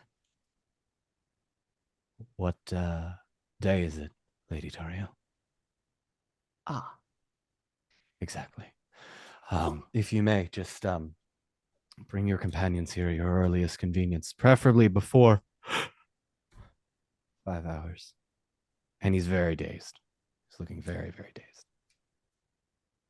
Very well. And she has the expression of somebody for whom this is not acceptable, but who is going to keep it to herself for the moment. And she will, if he's going to go off to his war room, wherever he's not moving. He's in the just chair. hanging out. Okay. He's just hanging out. Okay. Do you turn to go? I will turn to go. Okay. As you turn to go, he grabs your arm. I'm sorry. I've not had the chance to thank you personally for saving my life from that creature. You would have done the same. But I cannot. There is more that you can do. There is more that you will yet do. We will not let the White City fall. That is technically not 6 HP off the final boss. Well done, Charlotte. Faramir is going to look up at you, take heart, and say, give your wrist a little squeeze. Thank you, Lady Tariel. Perhaps if we survive this, we could speak more. You are a commander of many, and I am a newly... You have my admiration. Can I do can I do an insight check? Yeah. That's with a 6. 4, 10, 15, 19. 19. What does he mean by this? There may or may not be a little bit of a Florence Nightingale effect where the woman that has saved his life from a very deadly situation is standing in front of him, and he's wondering what it all means in the midst of all of this death. Right.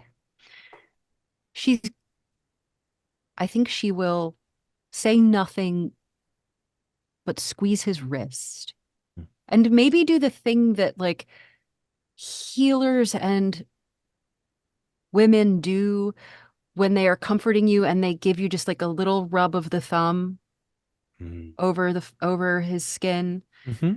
And then as she turns, does he have attendants? Yeah. Okay.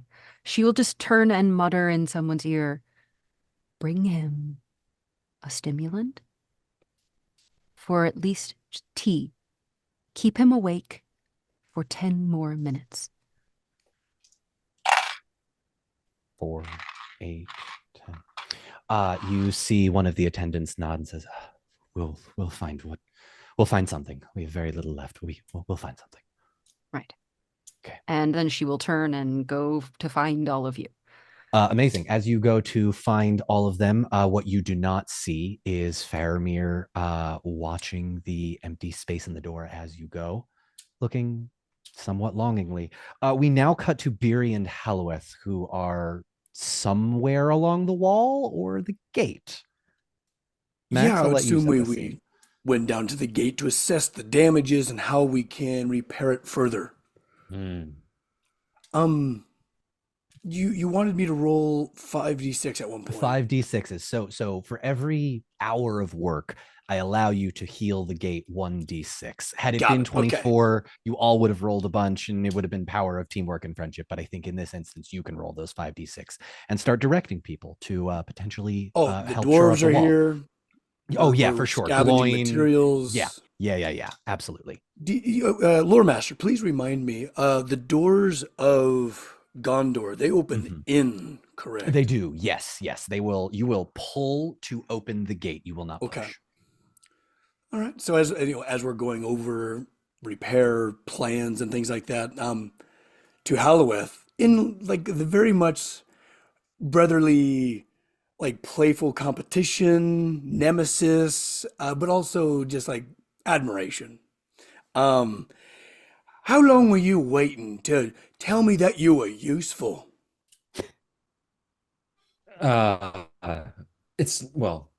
This particular skill may be quite personal and has been several ages since I have utilized properly. I have not done anything of the sort since my childhood. I mean, you definitely seem However, a bit rusty. It's true. well, in terms of usefulness, lest we remind each other of the current count. Oh, I mean, I'm seeing a lot of dead orcs out there. You might want to do a little recount. I don't know. I'm seeing a lot of dead orcs on these spikes here on the plains. Ah, damn it, that was a good Are we idea. counting each one of those as well? You sure are. What are we both up to, No. gentlemen? Oh God, crap. This is the one that I have. Don't worry about this it. siege is not. I'm gonna like wash his back and maybe do it, or maybe Apex is just gonna. Yeah, message me, exactly. like, "You I got think that this." was his name. Yeah, there was a chap walking around with a clipboard. Oh saw yes, him. indeed. Looks very studious, a historian, if you will. Yes, Yes, accounting all yeah. of the historical events that are currently taking place. We will consult with him on the final Aye. count after this is all over a frothing cup of ale. We just make Apex canon. Yeah, 100%. And I'm imagining as we kind of exchange these, ribbing pleasantries, Beery's eyes get a little softer, a little bit more empathetic as he gets a little serious, a little dour, and looks to Halloweth's shoulder and pauses for a second. You all right? I, in all honesty, have been better. However, there is nothing in my mind which cannot be made useful, and I hope to do so in either the near or far future. This will not hinder me. I will use it against whoever did it. Very good. Let's get to work. I agree. And, yeah. Amazing. Halloweth. Yeah. What was your first experience forging with your father? That would have been watching him forge a particularly dark blade, which he made for himself using materials that I've never seen before and techniques that I would never have thought to do. But boy, are they logged in there. We flash back now. And Zach, I know I'm catching you a little unawares. Oh of my this, God, but we're it's doing been this coming now. for a Do while. it now. Not all of it. I need Not all of it. podcast listeners Okay. to know that we have lost Anna Maria. Like she's just losing her mind right now. What does this mean? Nothing too crazy. Nothing too crazy. okay. This is just a Okay, nice little okay. tidbit. Halloweth backstory, finally. Yeah, we had a Halloweth. whole. Okay. Aeol backstory. Mm-hmm. Mm-hmm. Your father is in the forge Mm-hmm. that he has made himself. Mm-hmm. And there is an enormous rock to his left that is unlike any other rock you have ever seen. Mm. What do you do as you try and go up to it? Do you reach your hand out? Do you talk to your father? Yeah, I'll say, Father, this feels different. This feels unlike anything else I've ever seen or heard or felt before. What is this? Touch it. And he gestures for you to put your hand on it as he places his hand on it. He's really tentative. Is there any, like, what time of day is it right now? As in, and where exactly are we? Are we in a I'll cave? say it's late. Are we in a forest? Are we in a forge? It's not the cave. This is pre everything. This is still the good days. Oh, this is still the good days. This is still the good days. Then he's going to touch the rock. He's going to do exactly as Aeol says. You put your hand on it and it's still warm. And he says, you hear your father say, this rock is unlike anything you have seen before. It fell from the sky. It did not grow from the ground. And that makes it special.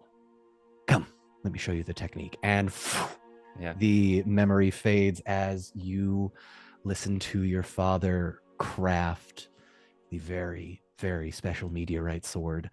of the first age. That memory comes back. Beery, go ahead and roll me 5d6s for me as you attempt to shore up the gate. Oh no, I want more story time. I want more backstory. There's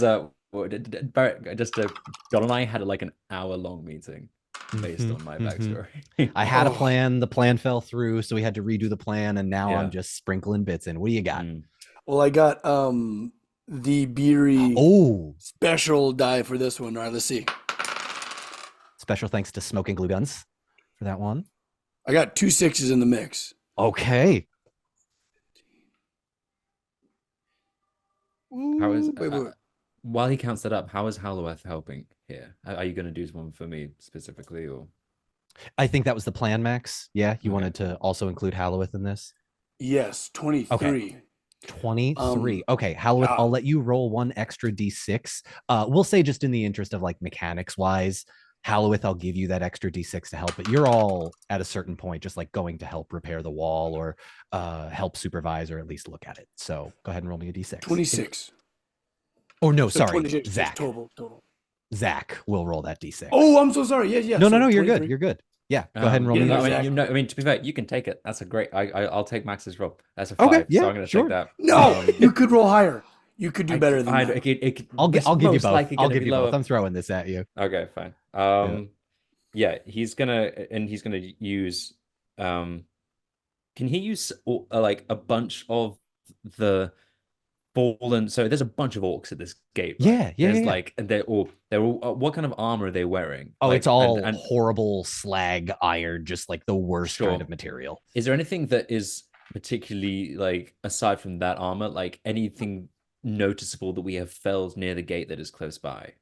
You've got 2 fell beasts at the very least. Okay. That are close enough to drag, I mean. Okay. Actually, could we potentially create kind of a buffer that how difficult of like no, that doesn't really work.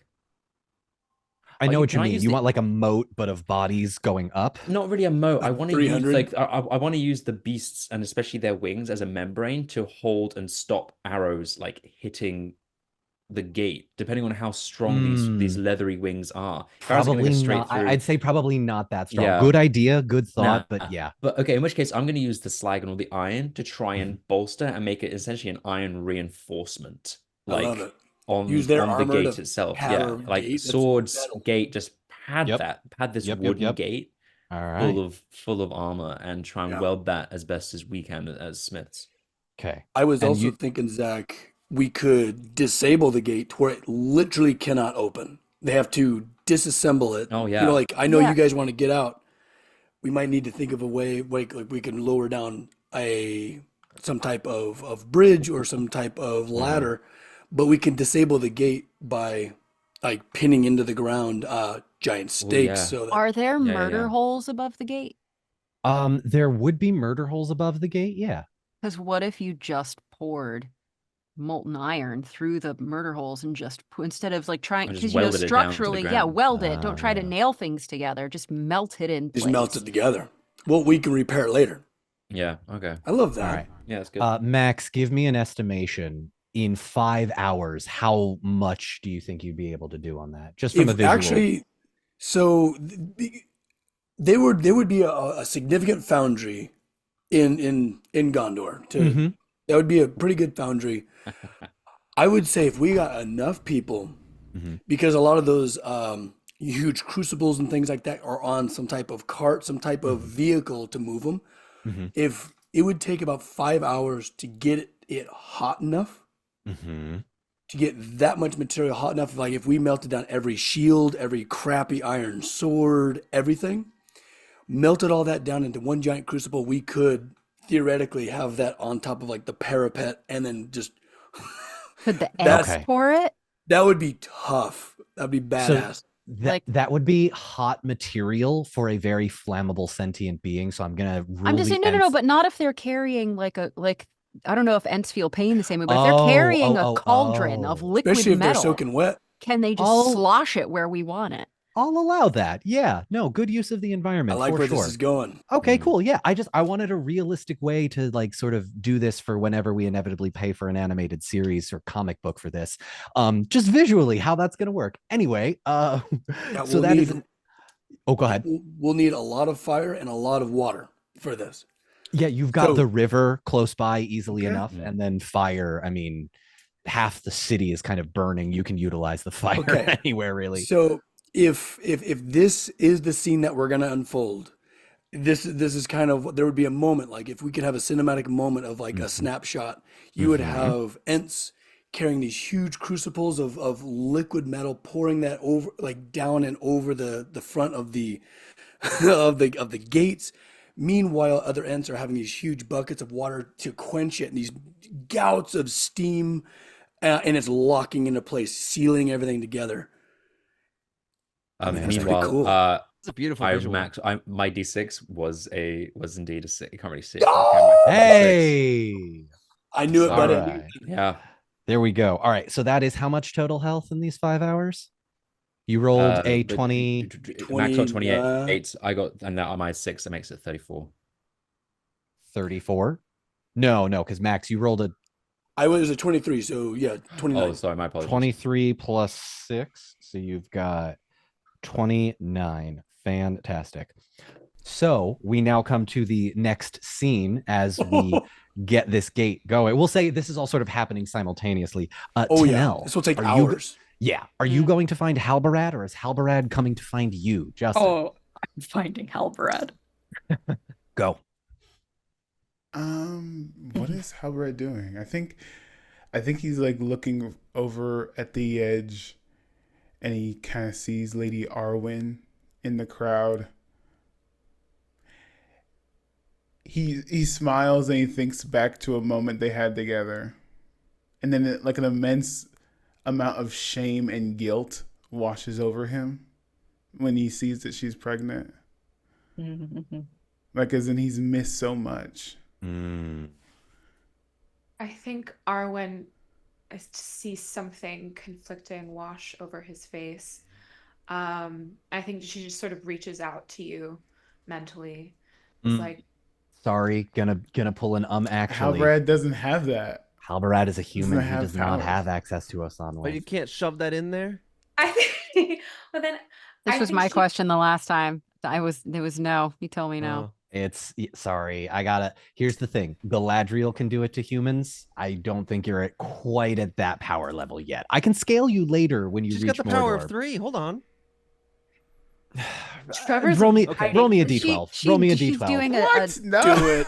She's doing a Dune let's right see now. it. She's Let's doing see a what Benny happens. Gesserit right now. 10. 10. Yeah, sure. Just this once. It's the final strain. It's the look. It's the insight check. Go for it. Yeah, I think she like clocks you, like not looking her in the eye, looking at her belly. She looks down and just like you just hear she can't fully reach to you, but you just hear like a faint whisper, like, "We've both endured much. There will be plenty of time to catch up when the Dark King falls. Be at ease, my friend. Today, we save Gondor." He's going to look at the battlefield. And then he's going to do a whistle, a Danian whistle, whatever that may be. Mm-hmm. And I'm just going to climb over the edge. And then the whistle would be for them to follow me over the edge. Okay. Are you charging or scouting? Because this can be at the end of the day. Thematically, we can make this at the end of the day. As long as we get over the edge before the gate is sealed. I'll allow that. We can say that happens. We will say in the meantime, though, before this Arwin conversation, and I'll sort of edit back and forth. Tanel, before Halbarad jumps over, how are you finding him and where are you finding him? She's going to find him because she had said already that she would join him. So it's like catching up on where everyone is. And she comes to him at attention like a soldier.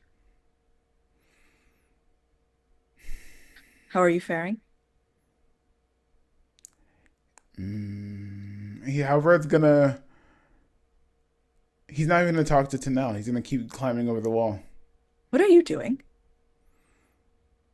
He stops for a second and doesn't say anything. He just keeps like climbing down with the ladder. Chanel goes over. I stop on the ladder. Turn around. No. Elf, I said turn around. I am of use. Let me prove it. Halberd's gonna get off the ladder. Let her climb down. I'm gonna sweep Tanel's leg.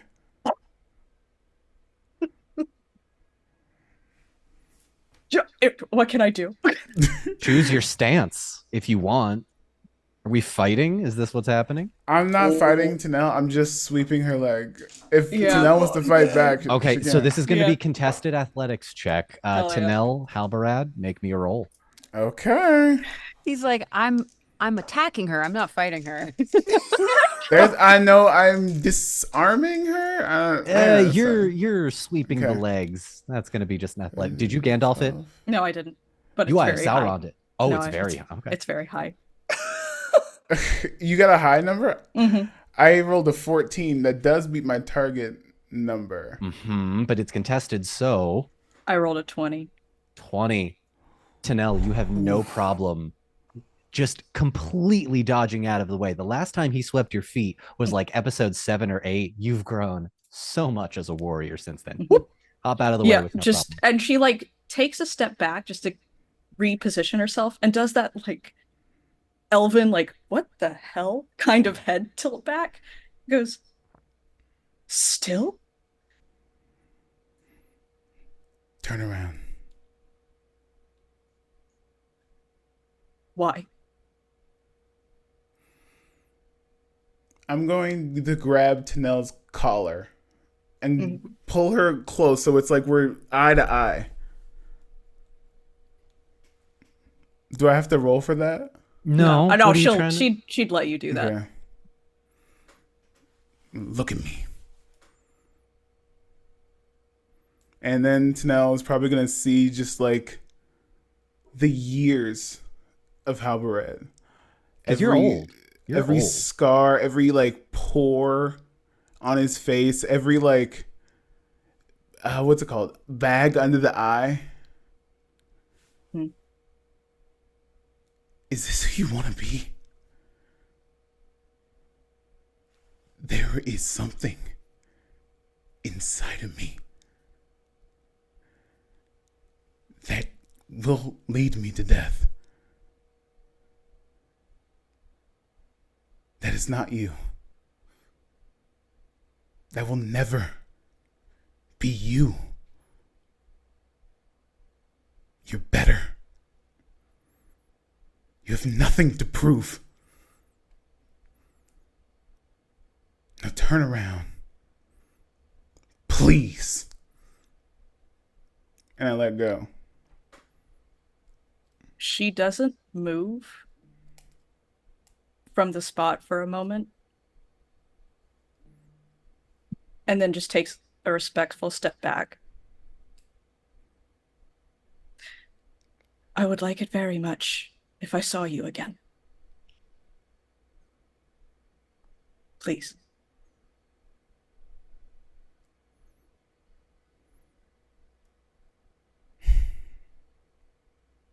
Learn from me. Don't be reckless.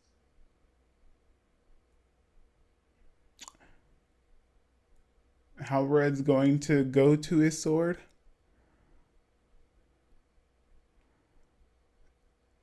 Sheaves it just a little bit and hesitates. And his back is completely to Tanel. And you could, if the camera is viewing his face, it's just shaking like, am I really going to let her go?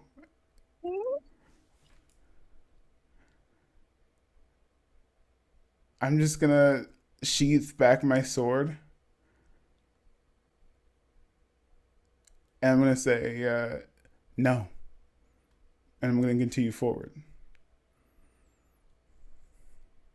Thank you for everything. Then I say nothing, but I have a half a crack of a smile.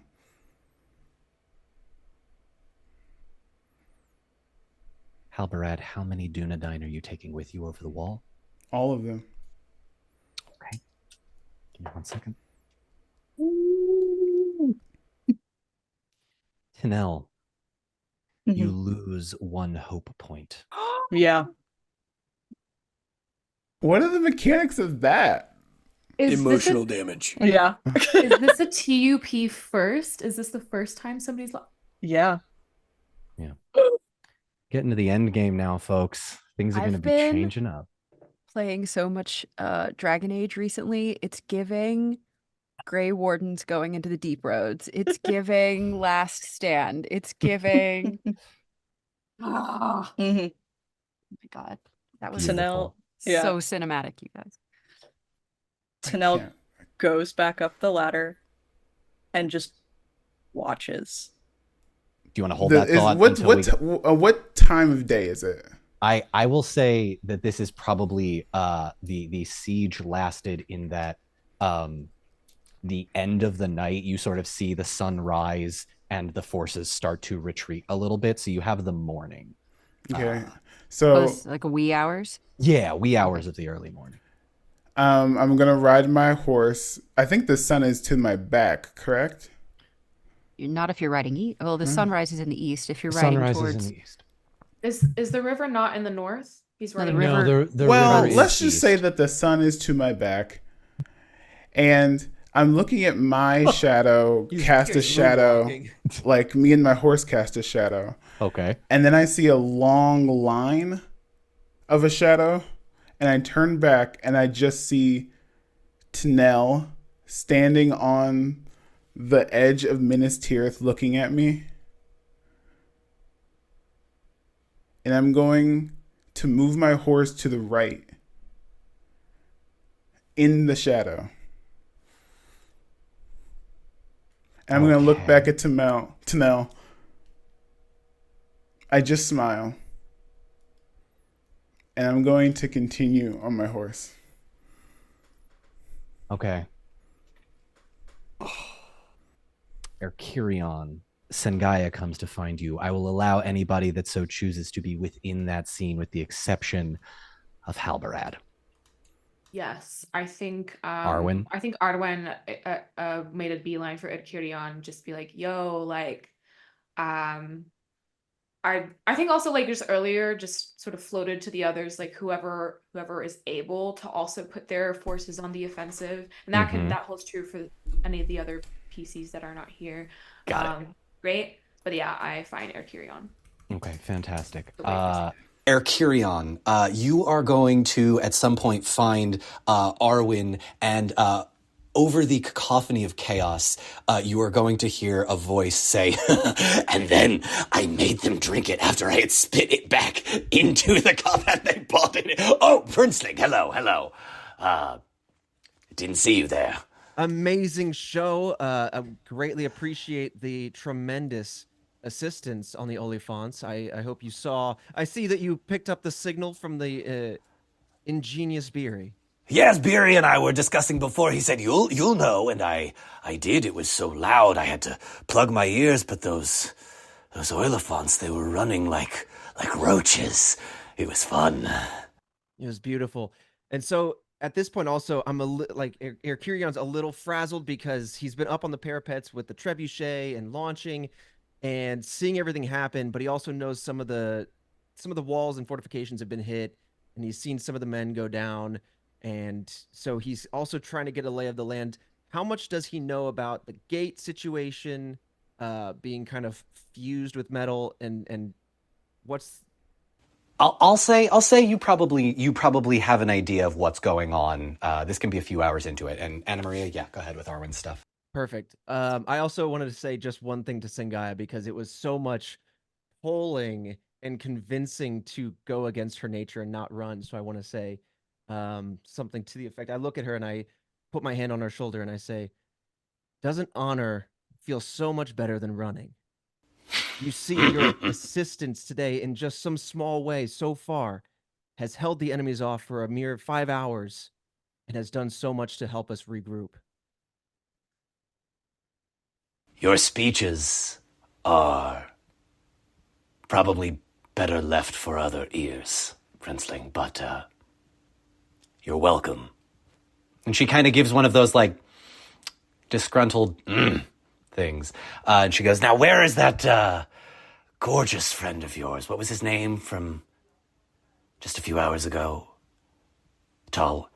No, I've seen the dwarf, the human, the dark one, handsome. Faramir? Who are we talking about? Halberad. Yes, that was his name, Halberad. Oh, right, Yes. Because we both confronted it right. Sorry. That's a great question. I'm not exactly sure. Actually, does Aerokirion know that part? Because that's he does kind of not. I will say hour. right now he does not, and I will say right around now, Arwin. Yeah, you can make yourself known. I think Arwin does hear who's that like tall, dark, handsome icon, and she's like, "Oh, are y'all talking about Halberad?" Yes. Yes. My lady. It's good to see you. I'm glad you're well. Have you been out and about in all of this? Oh, certainly. Wouldn't miss it for the world. Well, all right, fair enough. Knowing that you're probably much more capable. Yeah, you're much more of this city. Capable than the rest of us. So I'm like, my guard is up though. Your concern is much appreciated, Princeling. Thank you. I assure you I'm fine. Good. I do want to ask Don one last question. Go ahead. Out of character. Do I hear the whistle that that Beery did?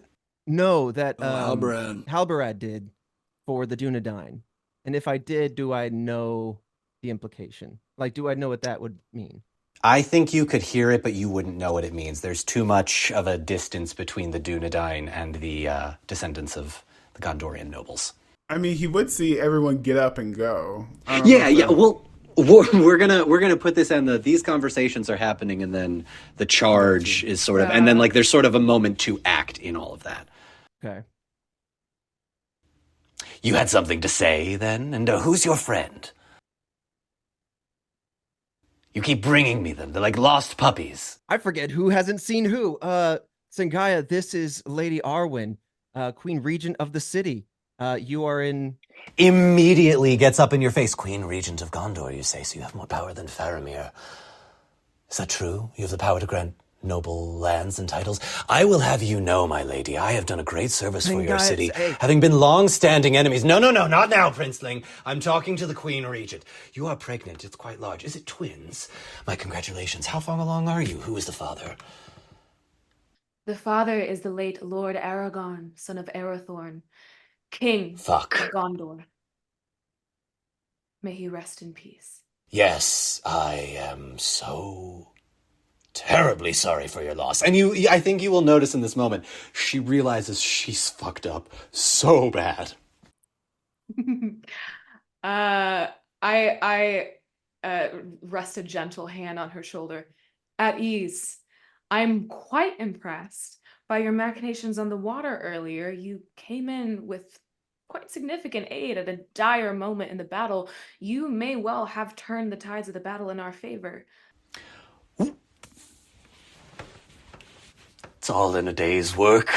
Lady Arwin, pray tell, when is the transfer of power, provided we all survive this, the transfer of power, the giving out of titles and land? You understand, I'm just a businesswoman making her way in the world, yes? Of course, I would never begrudge a powerful woman making moves. How could I? I'd be a hypocrite to do so.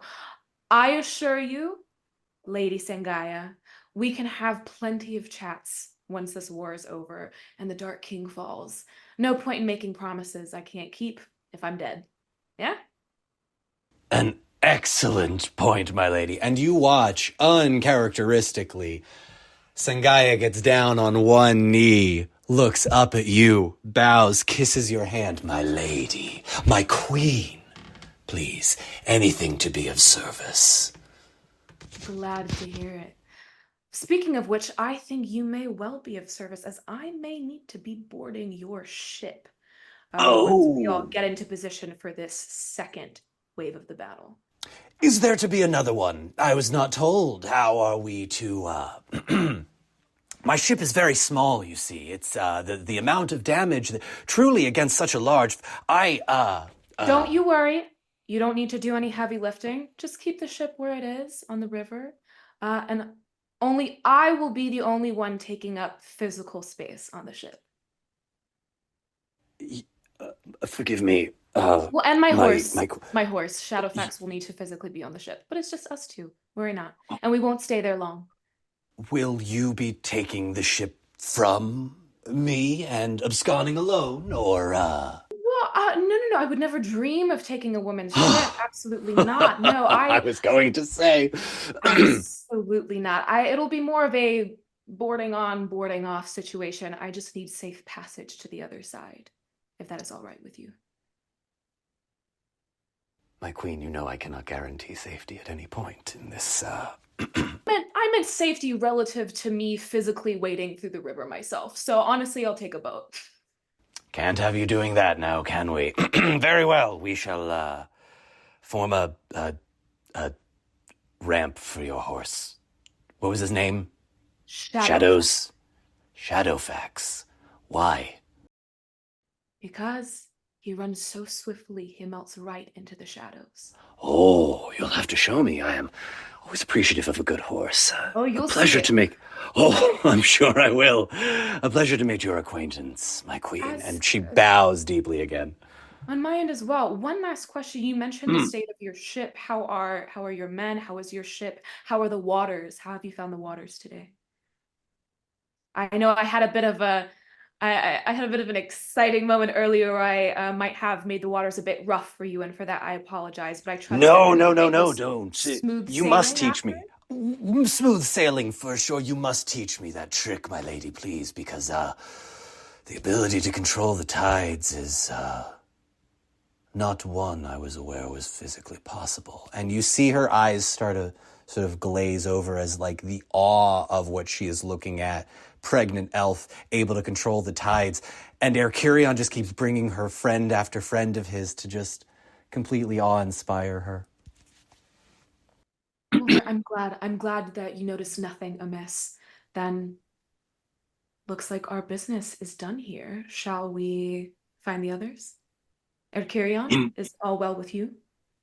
My lady, if you plan to go out over the wall, you must know that they're sealing the gate and there might not be a way back. We must figure out, if you're going on your own, I understand, but we need to figure out a plan to keep you safe, whether it be running interference or a distraction. What is your plan? Well, I was hoping to chat with some of the others and see about whether some of our troops will be sent forth so we're not simply sitting on our back feet in the defensive position. If anybody else is moving forward, that will draw the enemy's eye so that Shadowfax may run swiftly off to the side, hopefully too quickly to be detected. And if they see a lone rider board a ship, then they see a lone rider board a ship. That's a wise move. I think what we can do is muster some men and perhaps draw the attention, put them perhaps in the outfits of the tower guard, make our small troop look a little more important, even though it might be humble. And we can send a few men out to survey the land, but also this would be at great risk to the men and could be likely to their peril. Well, I don't think it's necessary to sacrifice any troops on my account, and none of our troops are humble. Proud and glorious are all our forces. Let us convene with our fellow leaders and see who is sending what. I believe Halbarad had machinations of his own, so there may be no need for anybody to put themselves at such risk. I do believe I heard his call. All right. Let's convene. You all convene in the Citadel. Here's how I am going to sort of craft this narratively. Wait, I had things. Oh, I'm sorry. Yes, sorry, Tariel. You had things. Go ahead. Sorry. 'Cause I'm gonna find Tanel, right? Finally? Yes. Like it just takes a while? Here's what I will say.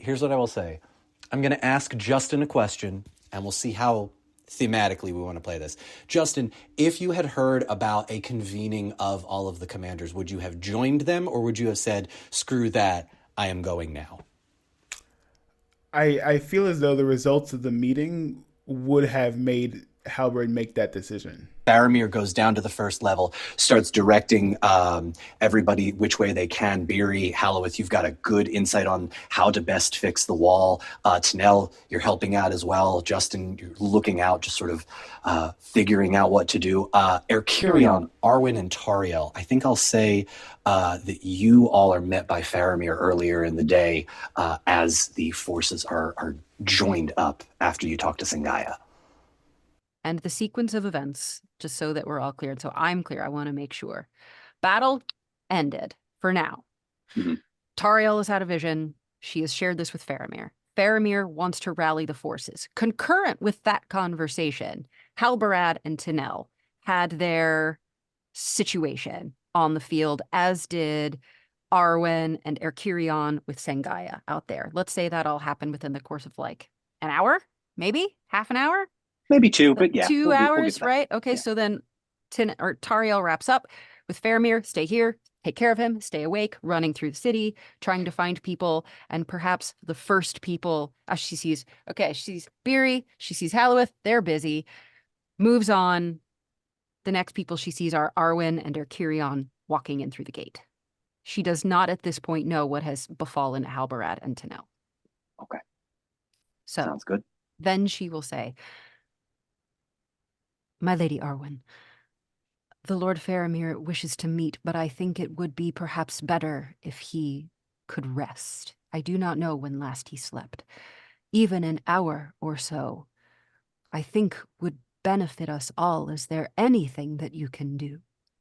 Certainly. To be totally transparent, as Prince Erkirion already knows, I will be headed to Sengaya's pirate ship for some mischief of my own. Worry not, I will have plenty of backup. But before that, I do have time to stop by Faramir's quarters and see that he is at the very least able to get through this battle and is tended to as he needs. I agree. I mean, it would be good for him to sleep for more than 2 hours. As I think you said, we have 5. There's hardly any calls he can make now that will drastically change our fortunes, I think. The hubbub and chaos is what it is going to be. Forgive me, I know you have much to do. You are the only one whose skill can overcome his stubbornness, I fear. His skull rivals that of even Estelle's, so I understand completely. I will do what I can before I depart. Right. If it's all the same to you, then I will go and find Tanel and Halbarad. All right. Perfect. Concurrently, scenes are happening. Anna Maria, Arwin finds Faramir in the Citadel, poring over battle plans, trying to delegate as much as he possibly can this way and that. Arwen looks at him like somehow like swaying, sitting down, and like takes a deep breath. Lord Faramir, should we be resting? There is no time, my lady. I apologize for my state. And he kind of looks at himself, and he's 5 o'clock shadow and all kinds of just disheveledness. There's no blood on him, but he looks weary. He didn't do any fighting, but he did a lot of mental work. We have hours, my lord. What do you mean there is no time? Please, may I help you into bed? Make a persuasion check for me. One of the few actual rolls we've had in the last few hours.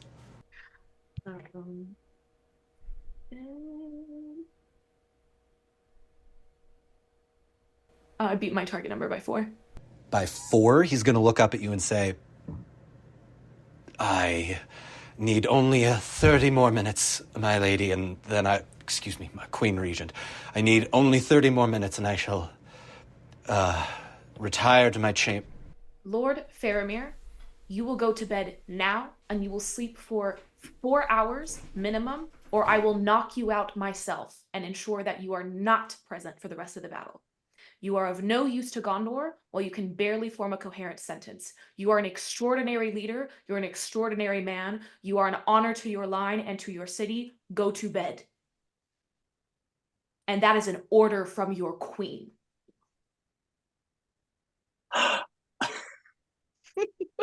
Woo! Yes, ma'am. I think I'm gonna go to bed right now. Just like for some reason, I just Yeah, feel good like, night, everybody. I I'll feel just like we should all just just go to stop bed now. Anybody have any warm milk? The silence that permeates the entirety of the Citadel as every single attendant, Yorith his healer, all of these lords and ladies fussing over him, look at you, look at him, and watch the potential of another Gondorian civil war between a queen regent forcing the current steward to take a nap.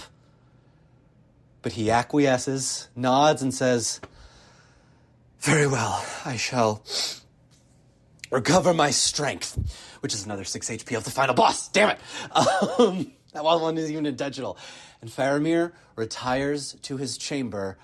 As this happens, Tanel, you find a presence standing behind you as Tariel has taken a fairly decent amount of time to find you at the wall as Halbarad goes over and you stand in his shadow.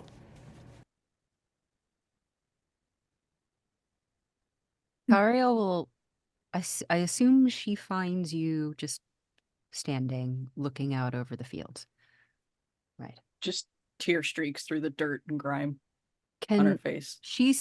Do we still see Halbarad riding away? How fast do you ride away, Halbarad?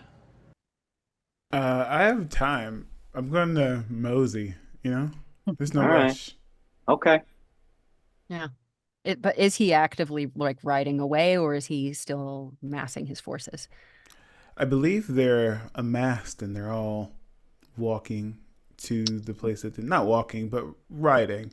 Yeah. You've got a couple of hundred humans on horses outside. Now keep in mind, Shield Maidens of Rohan are still up over the hill at their sort of encampment, but they are so far off that I don't think you'd be able to reach them to get them to sort of reinforce unless, Halbarad, you go. Because no one's actively going over the wall currently. The Rohirrim have sort of ridden off to regroup. Right. Tauriel opens her mouth to shout an objection at him, but then she really sees Tanel's face. And she closes her mouth and pulls her swords or her knives out and just salutes Halbarad from whether he sees her or not, sort of in a resigned way, sheathes her knives and then reaches for Tanel's hand, just down at their sides, and, squeezes her hand and watches him go. And after a moment, she will say, "My lady, my friend, we are needed."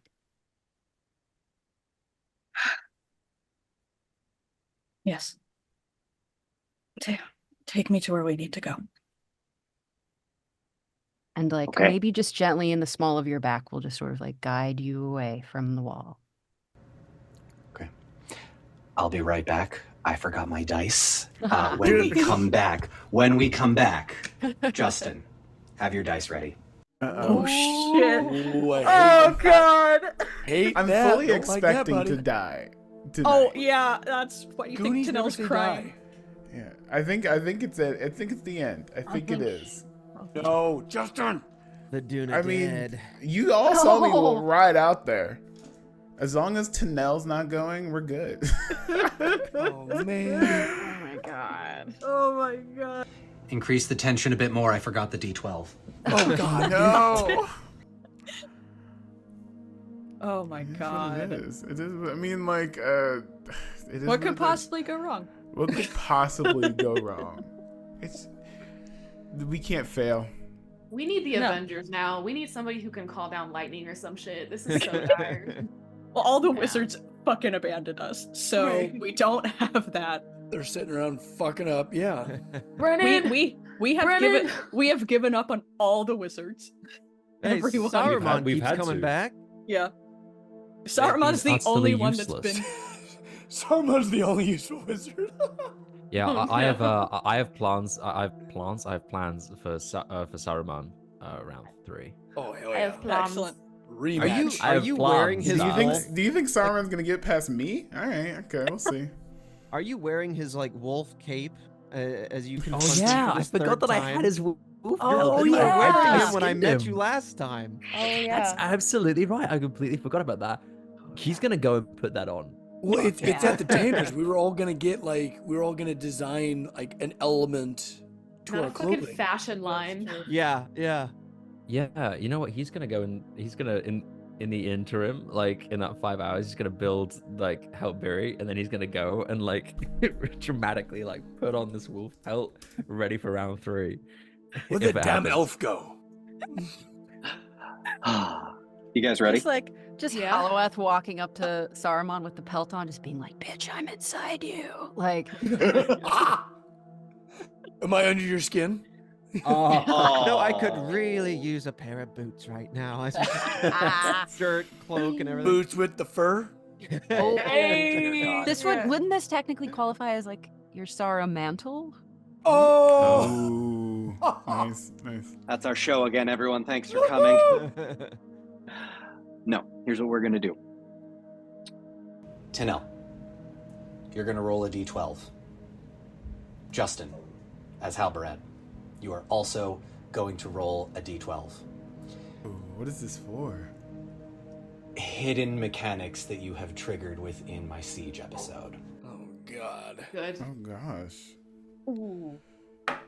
Don't Oh like that. shit! I got a 12. Hell yeah. I swear to God. I swear to God. guess. Like, That's a Gandalf. He did it. Tinel, what'd you roll? I only rolled a 3. look at it. Look at it. Look There at it it. is. Yeah. I only rolled a 3. You only rolled a 3. Amazing. Okay, hang on. I don't know. You're good. You're good. Halberad. 3 what we needed. I don't like hidden mechanics unless they're gonna pop up and fix my car, you know. I like that.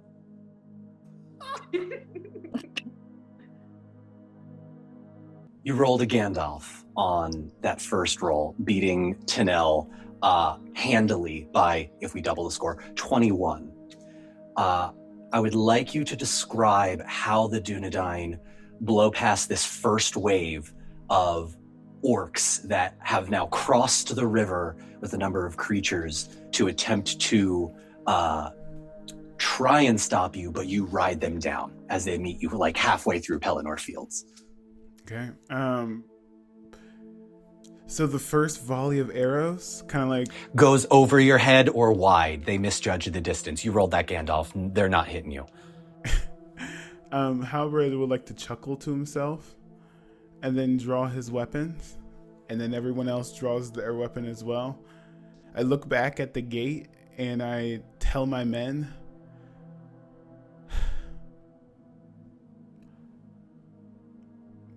what do I say? The blood of Isildur, the son of Arathorn, is behind those walls. Sorry, real quick. Right, Sorry, no? real quick. Right, son of Arathorn? The heir of Isildur Heir of and Isildur. Aragorn's son. And alright, Arathorn's son is behind those walls. We cannot fall. Your brothers, your sisters, your mothers, your fathers are behind that wall. We will not fall. And I just start to drive, or not drive, but ride my horse faster and faster. Okay. Roll me a d12, please, both of you, Tinel and Halberad. Okay. Can I use any hope points?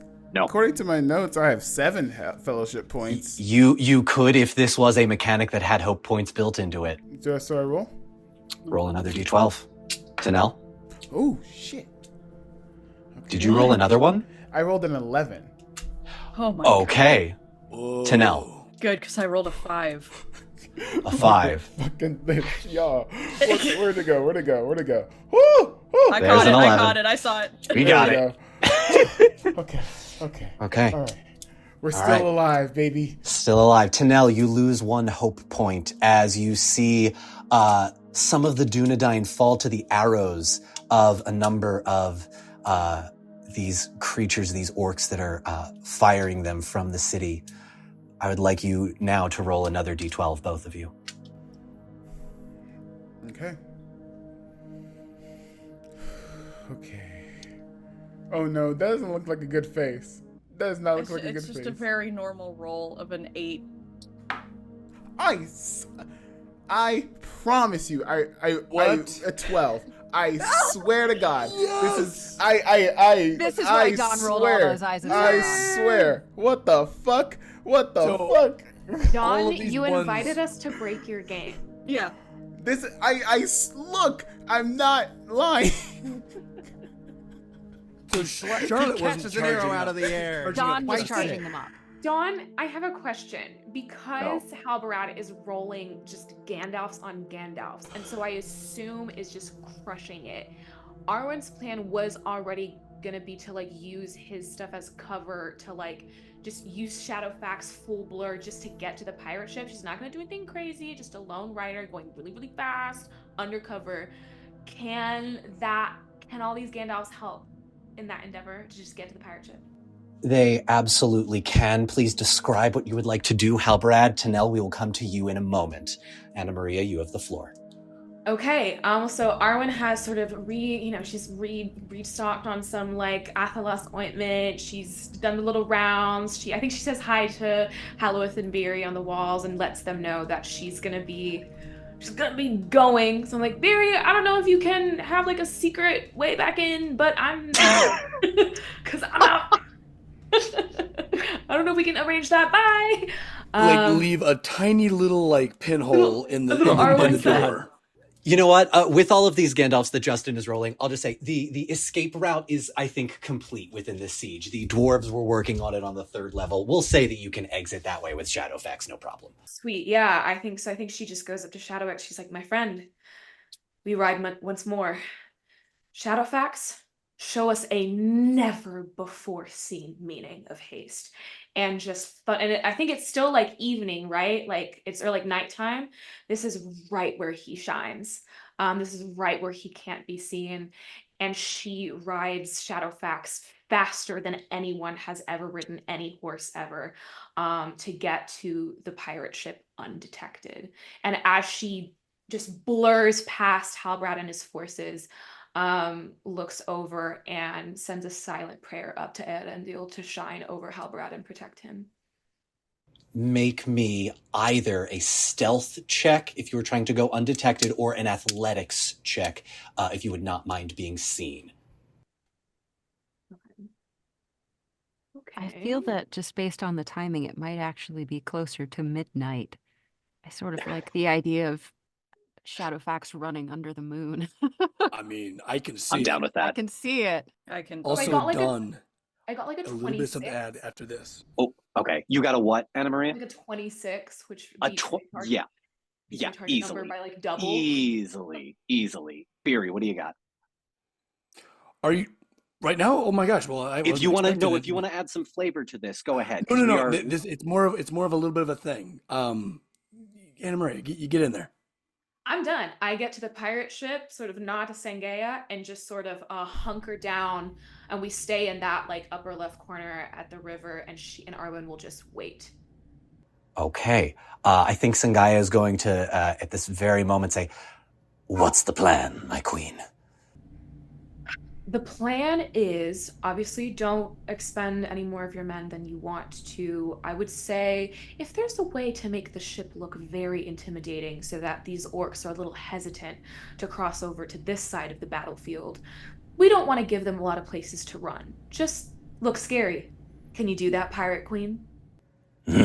Boys, bring out the black sails. And they completely unfurl the by night stealthy sails of complete black in a pirate ship. Because I will say this is happening concurrently, and Justin rolled a Gandalf. Anna Maria, please describe for me what you are trying to do, as this may potentially be the final roll of the evening. Okay. So we have a minute? I'll give you that minute, yeah.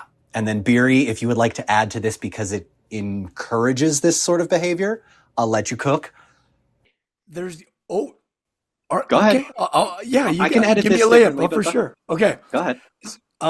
So Tario, as you were like kind of like making your rounds around the city, you definitely saw Halueth and Beery totally in tandem being busy, and boy were they busy. It was like shirts off, glistening with sweat as they're like piling orcish iron into the Yeah, that's it's Ariel.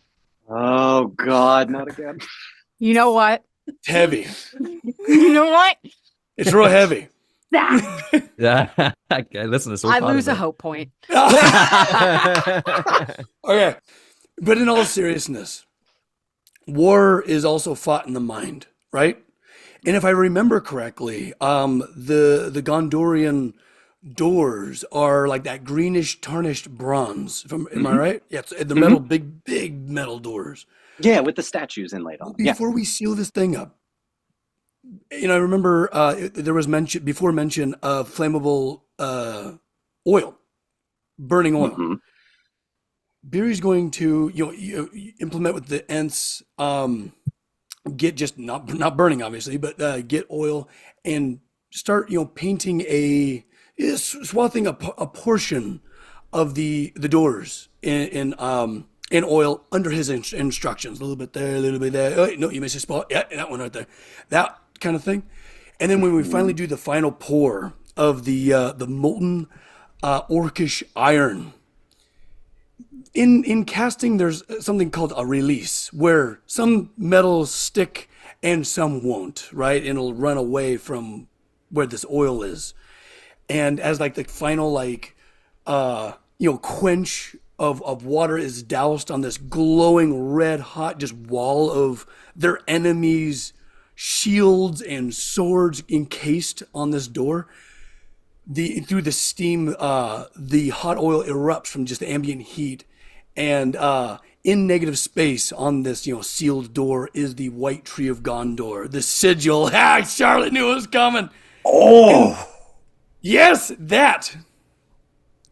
And that is burning in the distance. Oh, just this red hot molten metal. Oh my God. And then from like the parapet, he turns to the collected dwarves, elves, humans, and Ents. And he just shouts to both the orcs in the distance, the Dunedain, and those gathered, Gondor stands! Can Halueth howl in the wolf pelt at this? Please. Yeah. He's gonna do that. Okay. This would just be glowing and burning in the distance for these guys. Amazing. Amazing. Well done, Max. Every one of you take a hope point and a fellowship point to the pool, for sure. 1 hope point each. Fellowship for the pool, for sure. Justin, we come to the final scene of the evening as both you and Tanel share this final moment as she is ushered off and the tree ignites and the horses pull as close as they possibly can and ride close to the river. Anna Maria, go. Arwin hears Beery's roar echo across the plain. She hears Halueth's howl echo up to the stars. She thinks of Tariel and Tanel and Erkirion and Halbarad and Eowyn and this motley crew of those who survived the cataclysm, all defending the city of the only person she's ever loved and ever will love. And she stands on the bow of the ship underneath the Star of Eärendil and very, very quietly just whispers, King of the dead, and Isildur, appear before me.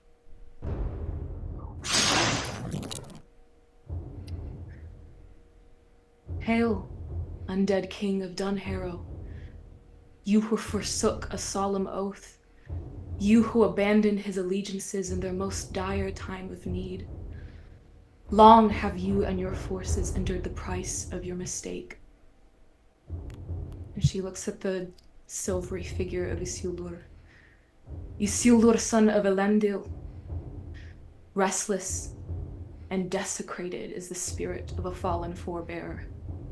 You are as much of an oath breaker as this army you have cursed, and your line has been condemned to suffering because of you, the namesake of Isildur's bane. And she looks back at the city, and she feels her stomach, and it's heavy. She is tired.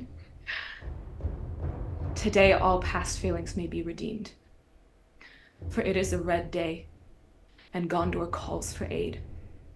Let us go forth now in dread and in terror and drive the enemy into the sea. And she unsheaths Andoril and she says, for Aragorn! And she thunders off with Shadowfax and she goes up and down, driving the armies of Mordor into the corner. Below them, they have Halbarad.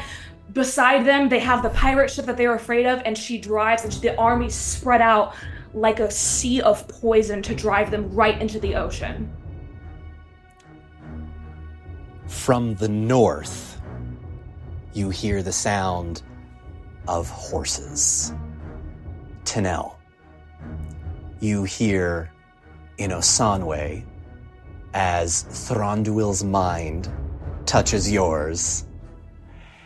As the collective armies of Mirkwood's forces and the dwarves of Erebor.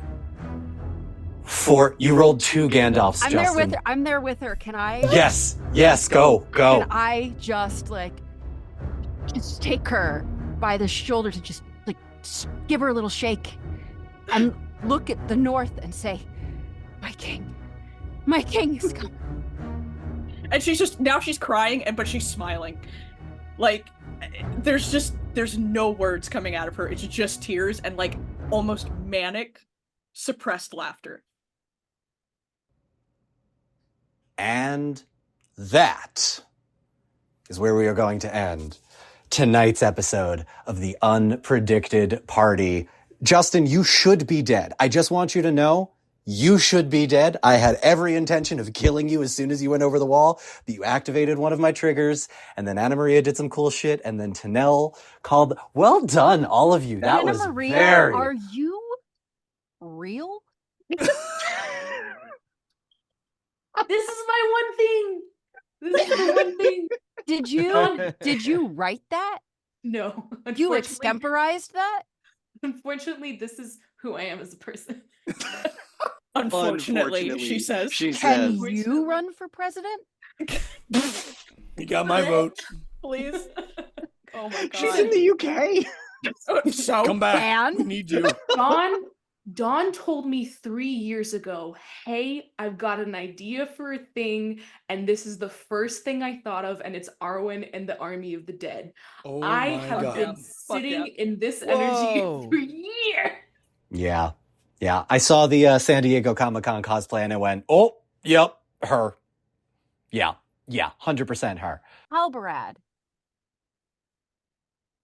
My lord. Yeah. I will follow Justin. you to the end, wheresoever it should lead you. Stress? Is this the end of the episode? Are we in This is the end of the episode. Oh man. Does everyone see now what Tenel's talking about? Does everyone get it now? My elbows are sweating, man. This is crazy. I've got wet weenuses. I don't know why. It was time to nut up or shut up. Yep. You know what I mean? We had I'll tell you about it later. Justin, Yeah, we got you the have Unpredicted after party. yeah, maybe we can talk about that. Justin, I feel like you have always, as irascible and surly as you have always played Halbarad, you have always perfectly conveyed this through line of dignity and bravery under the surface, and seeing 100%. you finally unleash that in this moment of pure tragic chivalry. Poetry. Poetry. You. That's so Well done. nice. That's way too nice. No, couldn't have said it Oh, better. it's good. Yeah. When you And a started- callback? Yeah. Yeah. When you started monologuing and of like Aragorn's like blood and kin and air, like Gondor will not fall. I had tears in my eyes. Like that was so It can't. That is the number one priority. Like Arwin and the children are Halbrad's number one priority. Like the continuation of that line. We I could feel not like- fuck this up. I feel like Arwen and Halbrad have like this very unique understanding because like they're the only two people alive who loved Aragorn as much as the other person did. Mm-hmm. Like the two dichotomies of loss. Yeah. Charging headlong into battle, sneaking away on your own. Anyway, thank you all so much for joining us.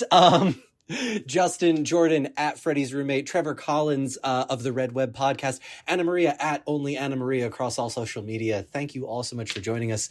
We'll be live for the Unpredicted After Party over on Patreon, patreon.com/DonMarshall72. We'll be back in 2 weeks, Fridays at 7 p.m. Eastern, that next Monday, wherever you get your podcasts. Y'all, well done. I was expecting this to go another episode for a siege, but you wiped it out. Well done. Hats to off. make a suggestion for an episode title. Please. It's German word. I don't know how to pronounce it very well. It's Torschlusspanik, which literally means gate shut panic. It is the feeling of time running out. Time is running out to do a thing that is important in your own life. People tend to feel it like, oh, if I don't hit those career markers, my life will have been wasted. But it comes from an old medieval convention where at dusk, the gates would be shut, and if you were not within them, you were screwed until the morning.